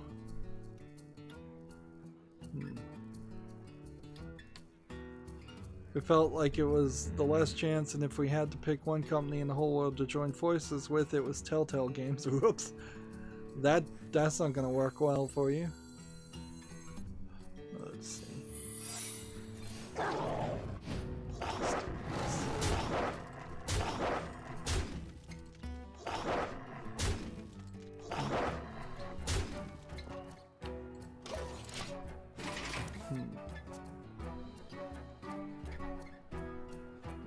So it really sounds like this developer was not mentally really healthy enough to be an indie developer in the first place. And that's kind of where I think you should probably work for a company anyways and not be an indie developer until you have that level of confidence in yourself and probably just a lot of money backing you up and the ability to at any point say I'll just never work another day in my life and that's fine.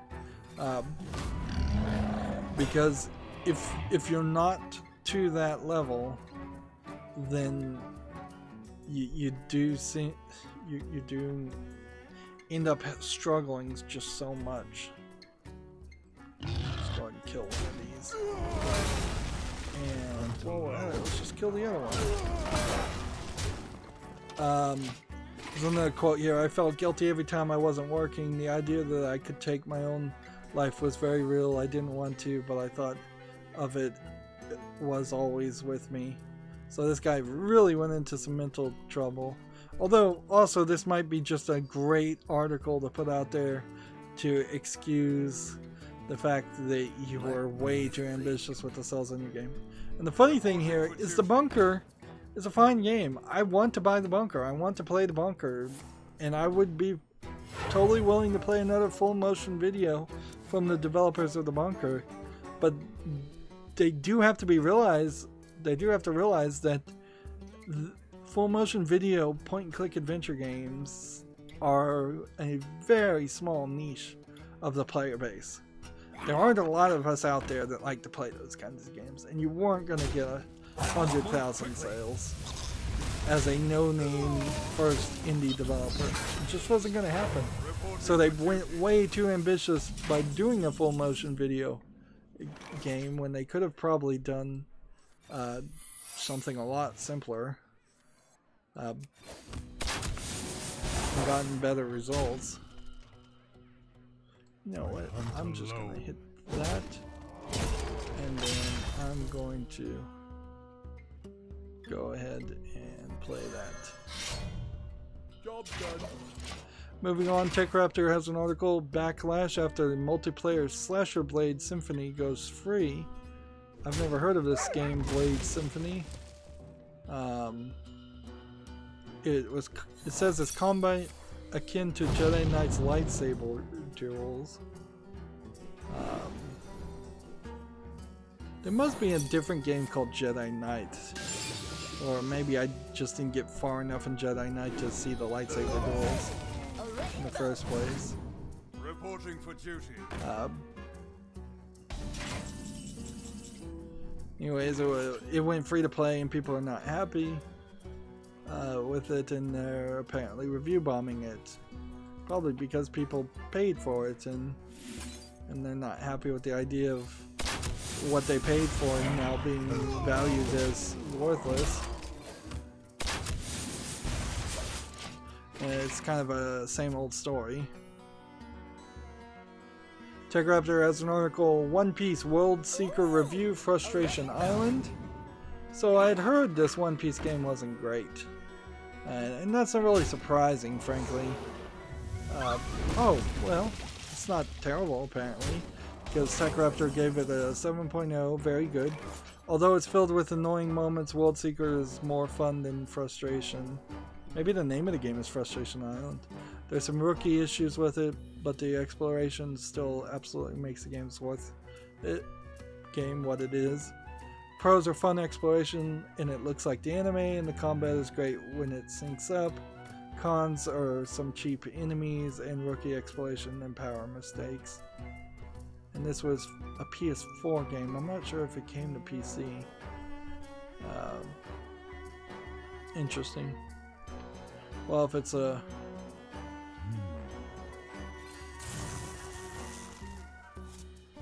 PS4 game,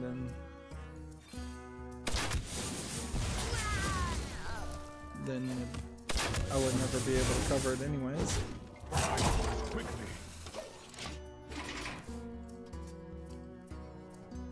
Gamatsu has an article. Attack on Titan 2 Final Battle has been announced for the PS4, Xbox One, Switch, and PC. I think we're probably close to the end of the Attack on Titan series being popular. It's getting a little long in the tooth, a little old. Reporting for duty. It's Attack on Titan 2 Final Battle is an expansion to the 2018 released Attack on Titan 2. Apparently there's no real release date. No, it will launch July 4th in Japan and July 5th in North America. Yeah, I feel like that's probably getting towards the end of it.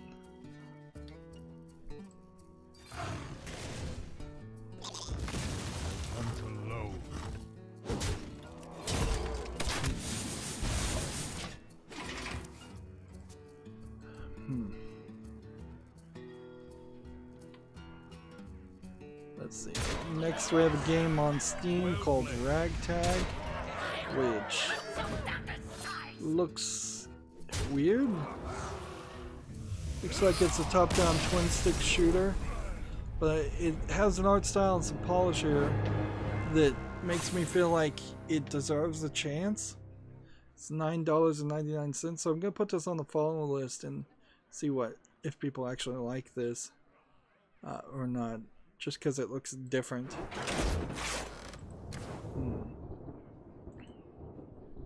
Alright, and at this point, I'm just gonna cover news and stop covering games. TechRaptor has an article, Feel the Rhythm, Feel the Time in American Ninja Warrior Challenge. So, Rexar versus Rexar. it looks like it might be alright, or at best mediocre. It comes out for the PS4, Xbox One, and Switch on March 19th. It's not even coming to PC.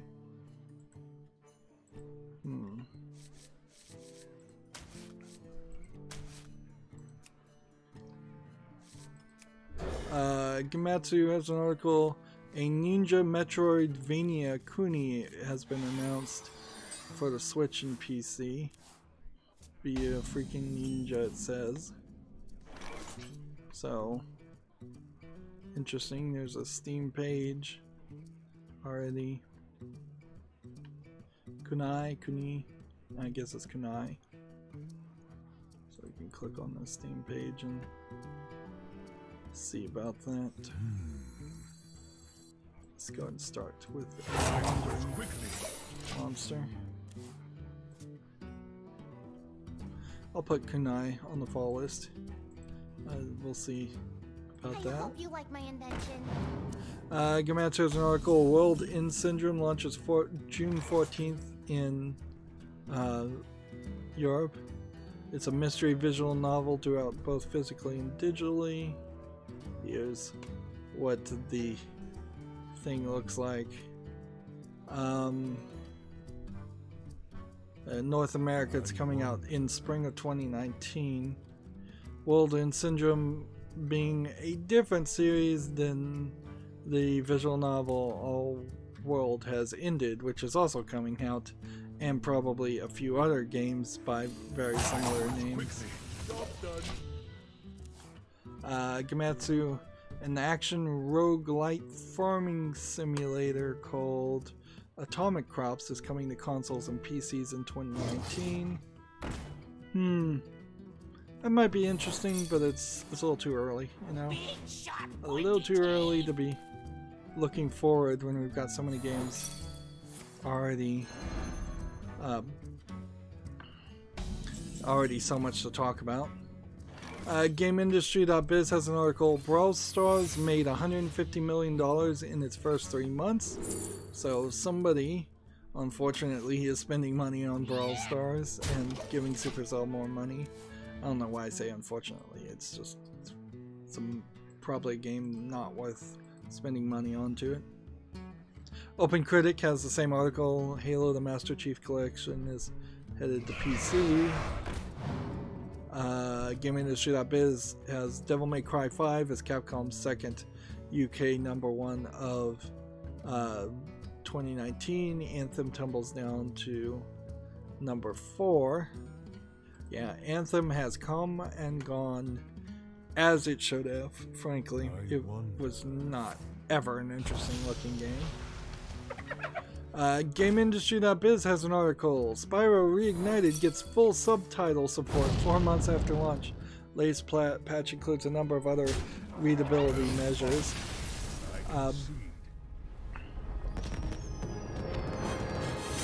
There is something to be said about how they put less than acceptable amount of effort into the Spyro Reignited trilogy. And it took them 4 months just to put subtitles in it. And they weren't even promising, last I heard, to even put subtitles in it at all. And their argument, well, the original games didn't have subtitles, does not fly at all. More is required for modern games than old games. Let the hunt begin. That being said, that really wouldn't have been I would never play Spyro Reignited because it doesn't have subtitles. Like, personally, since I can here. But it is offensive to not have the option in most games. Maybe if it's a small indie game, I can excuse it, but not a big company doing a remaster. Gamasutra has an article. The death of Flash is exaggerated, argues one Flash developer. I think that's probably not true. I think the death of Flash is pretty much there. You could certainly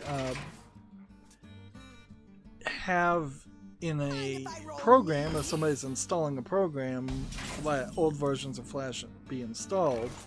But if you're trying to get Flash to work on Chrome or Firefox these days, I think you're not going to succeed with that.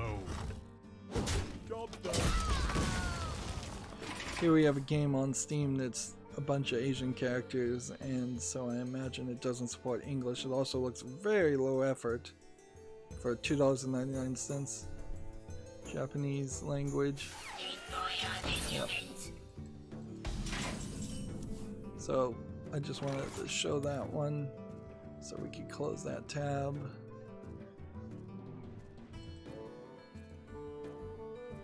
We already talked about that. We already talked about that. Okay, so that does just put me with, at this point, with just Steam games. So if we just play maybe 1 or 2 more games and cover the Steam games, we'll be done and caught up, which would be nice. It'd be nice to be caught up, so instead of be behind. So we've got a game on Steam called Fanatic Blader, which looks like a half-finished platformer. There's just textures missing, a lot of pre-bought textures it looks like too. Yeah, it's just really, really dark. Blackness instead of textures. $7.99. That's not making it to the list. Play this. Next we have a game on Steam called Crash Landing, which looks like a MS Paint platformer. Again, a bunch of platformers back to back, I guess. $2.69 discounted. That's, again, not a game worth keeping an eye on. Next, we have a game on Steam called Stacks TNT, which looks like you're building buildings, maybe at some point blowing up the buildings, but I don't like the art style. $6.99, yeah, with no discount. Secrets.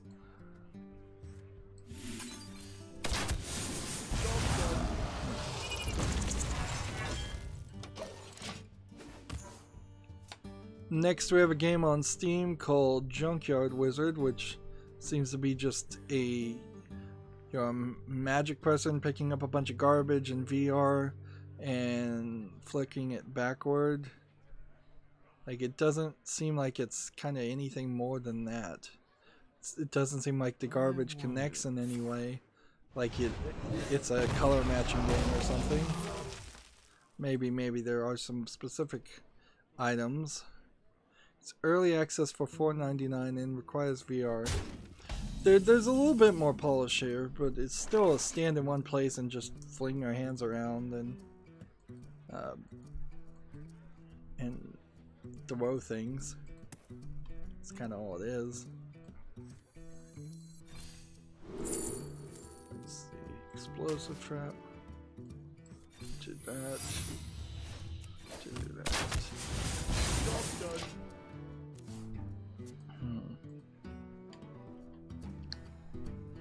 Next we have Running Ninja, which obviously is just an infinite running game. Although it doesn't even look like it's an infinite running game, it looks like it's more of a Super Meat Boy jumping platforming game. 59 cents discounted, no interest in that. Summon that. Hit that. Done. In between.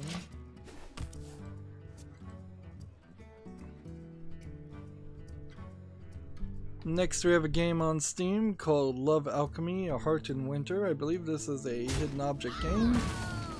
Adventure game, but really more. We should just stick with calling them hidden object games, even if I don't see a specific screenshot that says hidden objects or shows hidden objects. Yeah, it's a hidden object game. This one is only $5.59 though, and it's not from either Big Fish Game or the other developer that is publishing or publisher that's flooding Steam with hidden object games. Like, and you have to be, I guess, a little bit compassionate when there's three competing companies trying to get what is basically an infinite amount of hidden object games on Steam. It is just more highly competitive than you might think. Next we have a game that's a bunch of Asian characters slash strayer. Looks like you're playing as a cat in a 3D environment. If this supports English, which I suspect it doesn't, there might be an actual game here. 40% for $1.19. It does say it supports English, it's in Chinese. It's rated mostly positive. I'm willing to put this one on the follow list. Like, this looks like it might be something. It might not be, but it might be. To my side. I'm gonna go ahead and just play this so I can play this later.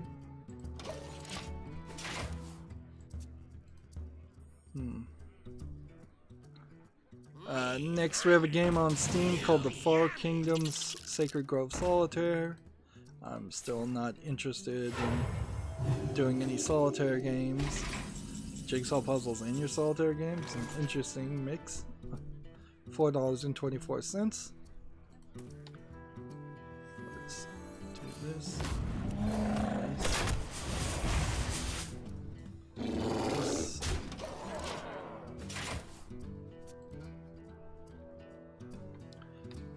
Next we have a game on Steam called El Taco Diablo, which looks like it's a stand in one place and shoot things VR game. There needs to be a better place, a better descriptor for that, shorter phrase. $7.64, but doesn't actually even require VR. Interesting. Just looks boring. That's really, it really just looks boring.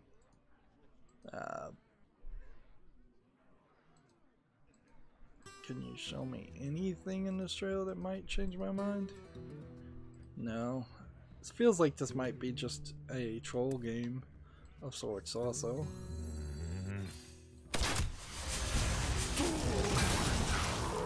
Hunt alone. Oh, apparently my deck has minions. Alright, well. That sucks. I didn't get spells.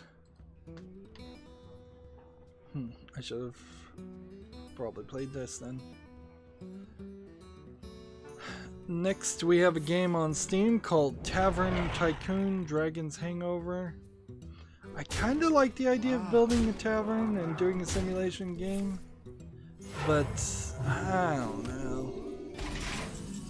It's mostly positive, so I'll put it on the follow list and I'll think about it, but this is one of those games that would be interesting for about an hour or so, and then that's it. Here comes the big axe. But yeah, I'll put it on the follow list. So here's the big reveal. It will be, does this save the day?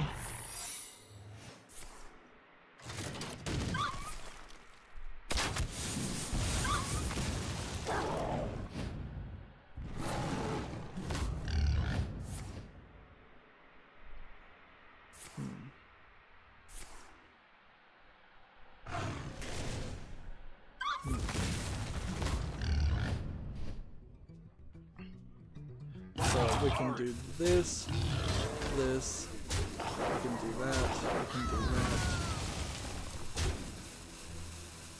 that. And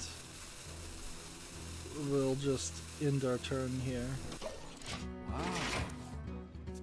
Didn't quite win here. Next we have a game on Steam called Pursuer, which looks like it's an asymmetric game, multiplayer game. But it's not, it's a single player game, so let's see. Yeah, this seems like just the kind of low effort walking simulator turned into a horror game. And the graphics and the polish here is just not good enough.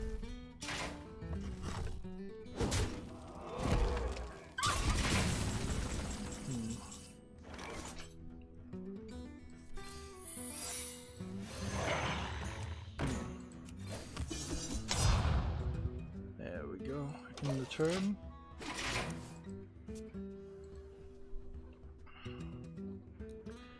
Next we have a game on Steam called Don't Escape 4 Days in a Wasteland, which looks like it's too pixely of a point and click adventure game to really interest me.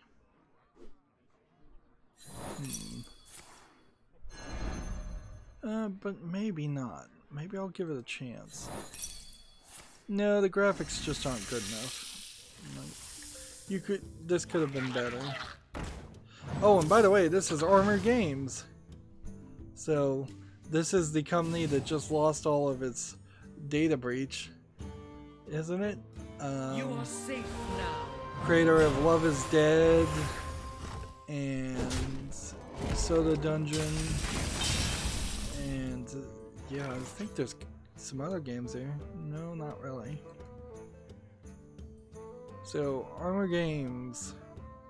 Maybe you wouldn't want to do business with them because they just lost all the information. Anyways. Oh man, come on. Give me a victory, please.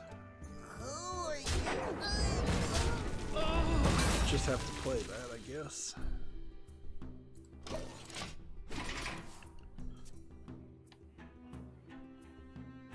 Next, we have a game on Steam called Pirate Cannons Ahoy, which looks like a stand in one place and shoot pirate cannons. It's slightly imaginative, but every single one of these screenshots is basically the same image. It's 79 cents discounted. Yeah, nothing there of interest. Alright.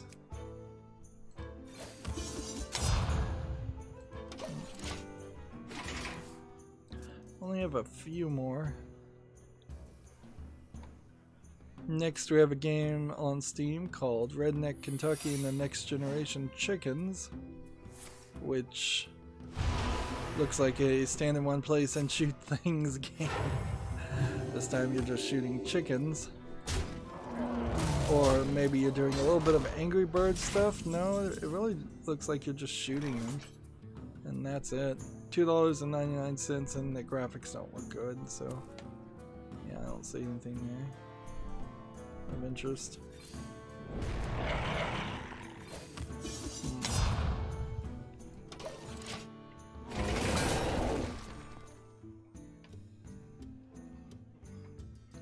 Next, we have a game on Steam called Cyborg Ninja and the Third Reich, almost certainly a troll game.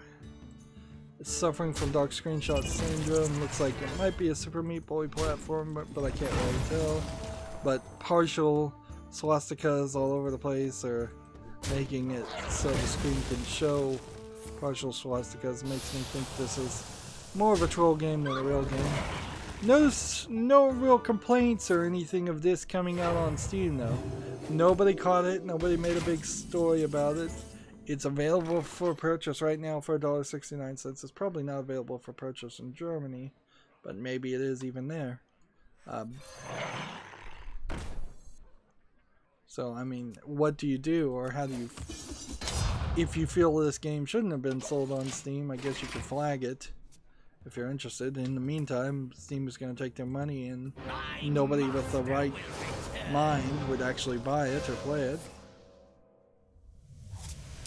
Next, we have a game on Steam called Ruination that looks like just a shooter platformer game. There's actually a lot more polish here, but this is moving so fast. It's 89 cents. Maybe it deserves a follow though, so I'll be generous. I might be getting to the point where I'm just running out of mental energy too, but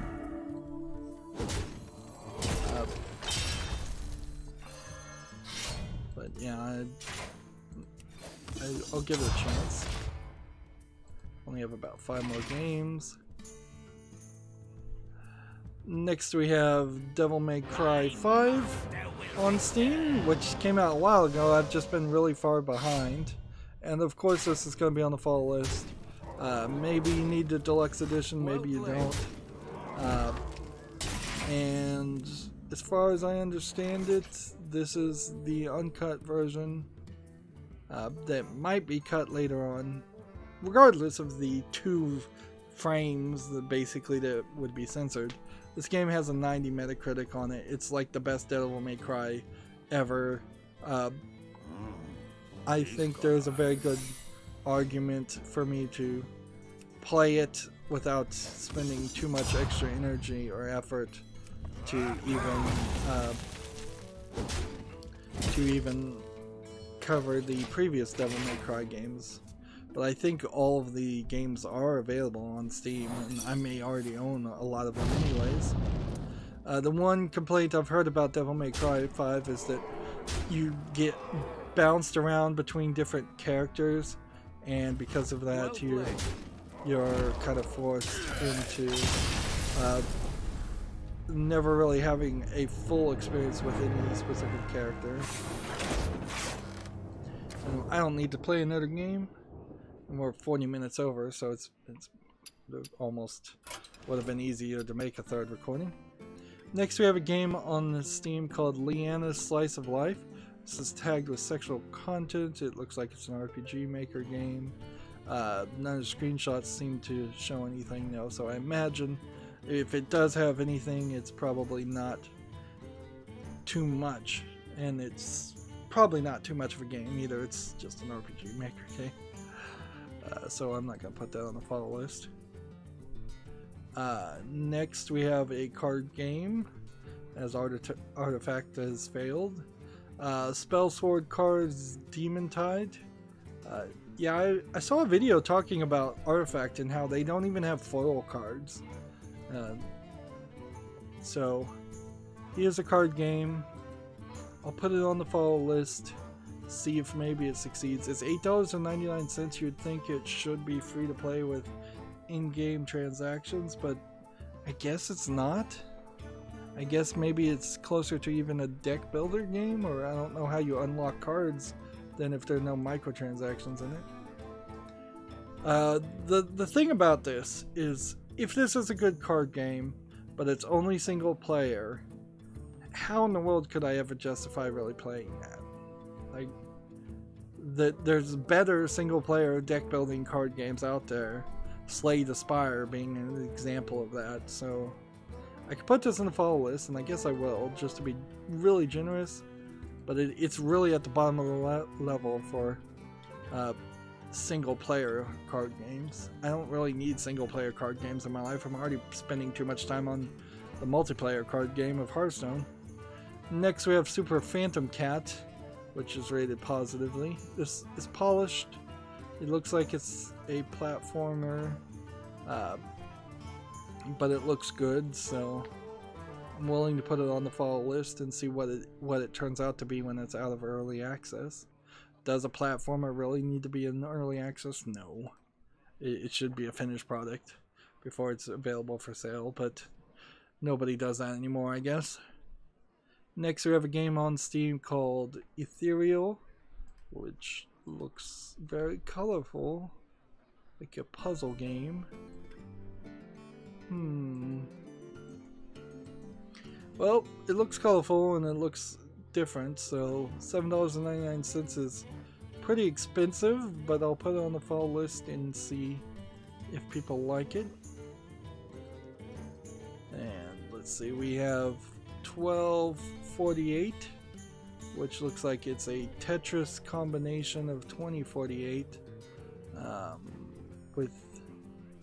which puts a spin on that game. So yeah, I'll put it on the follow list. $2.99, and we'll see if people think that that's an interesting twist or a way to develop that.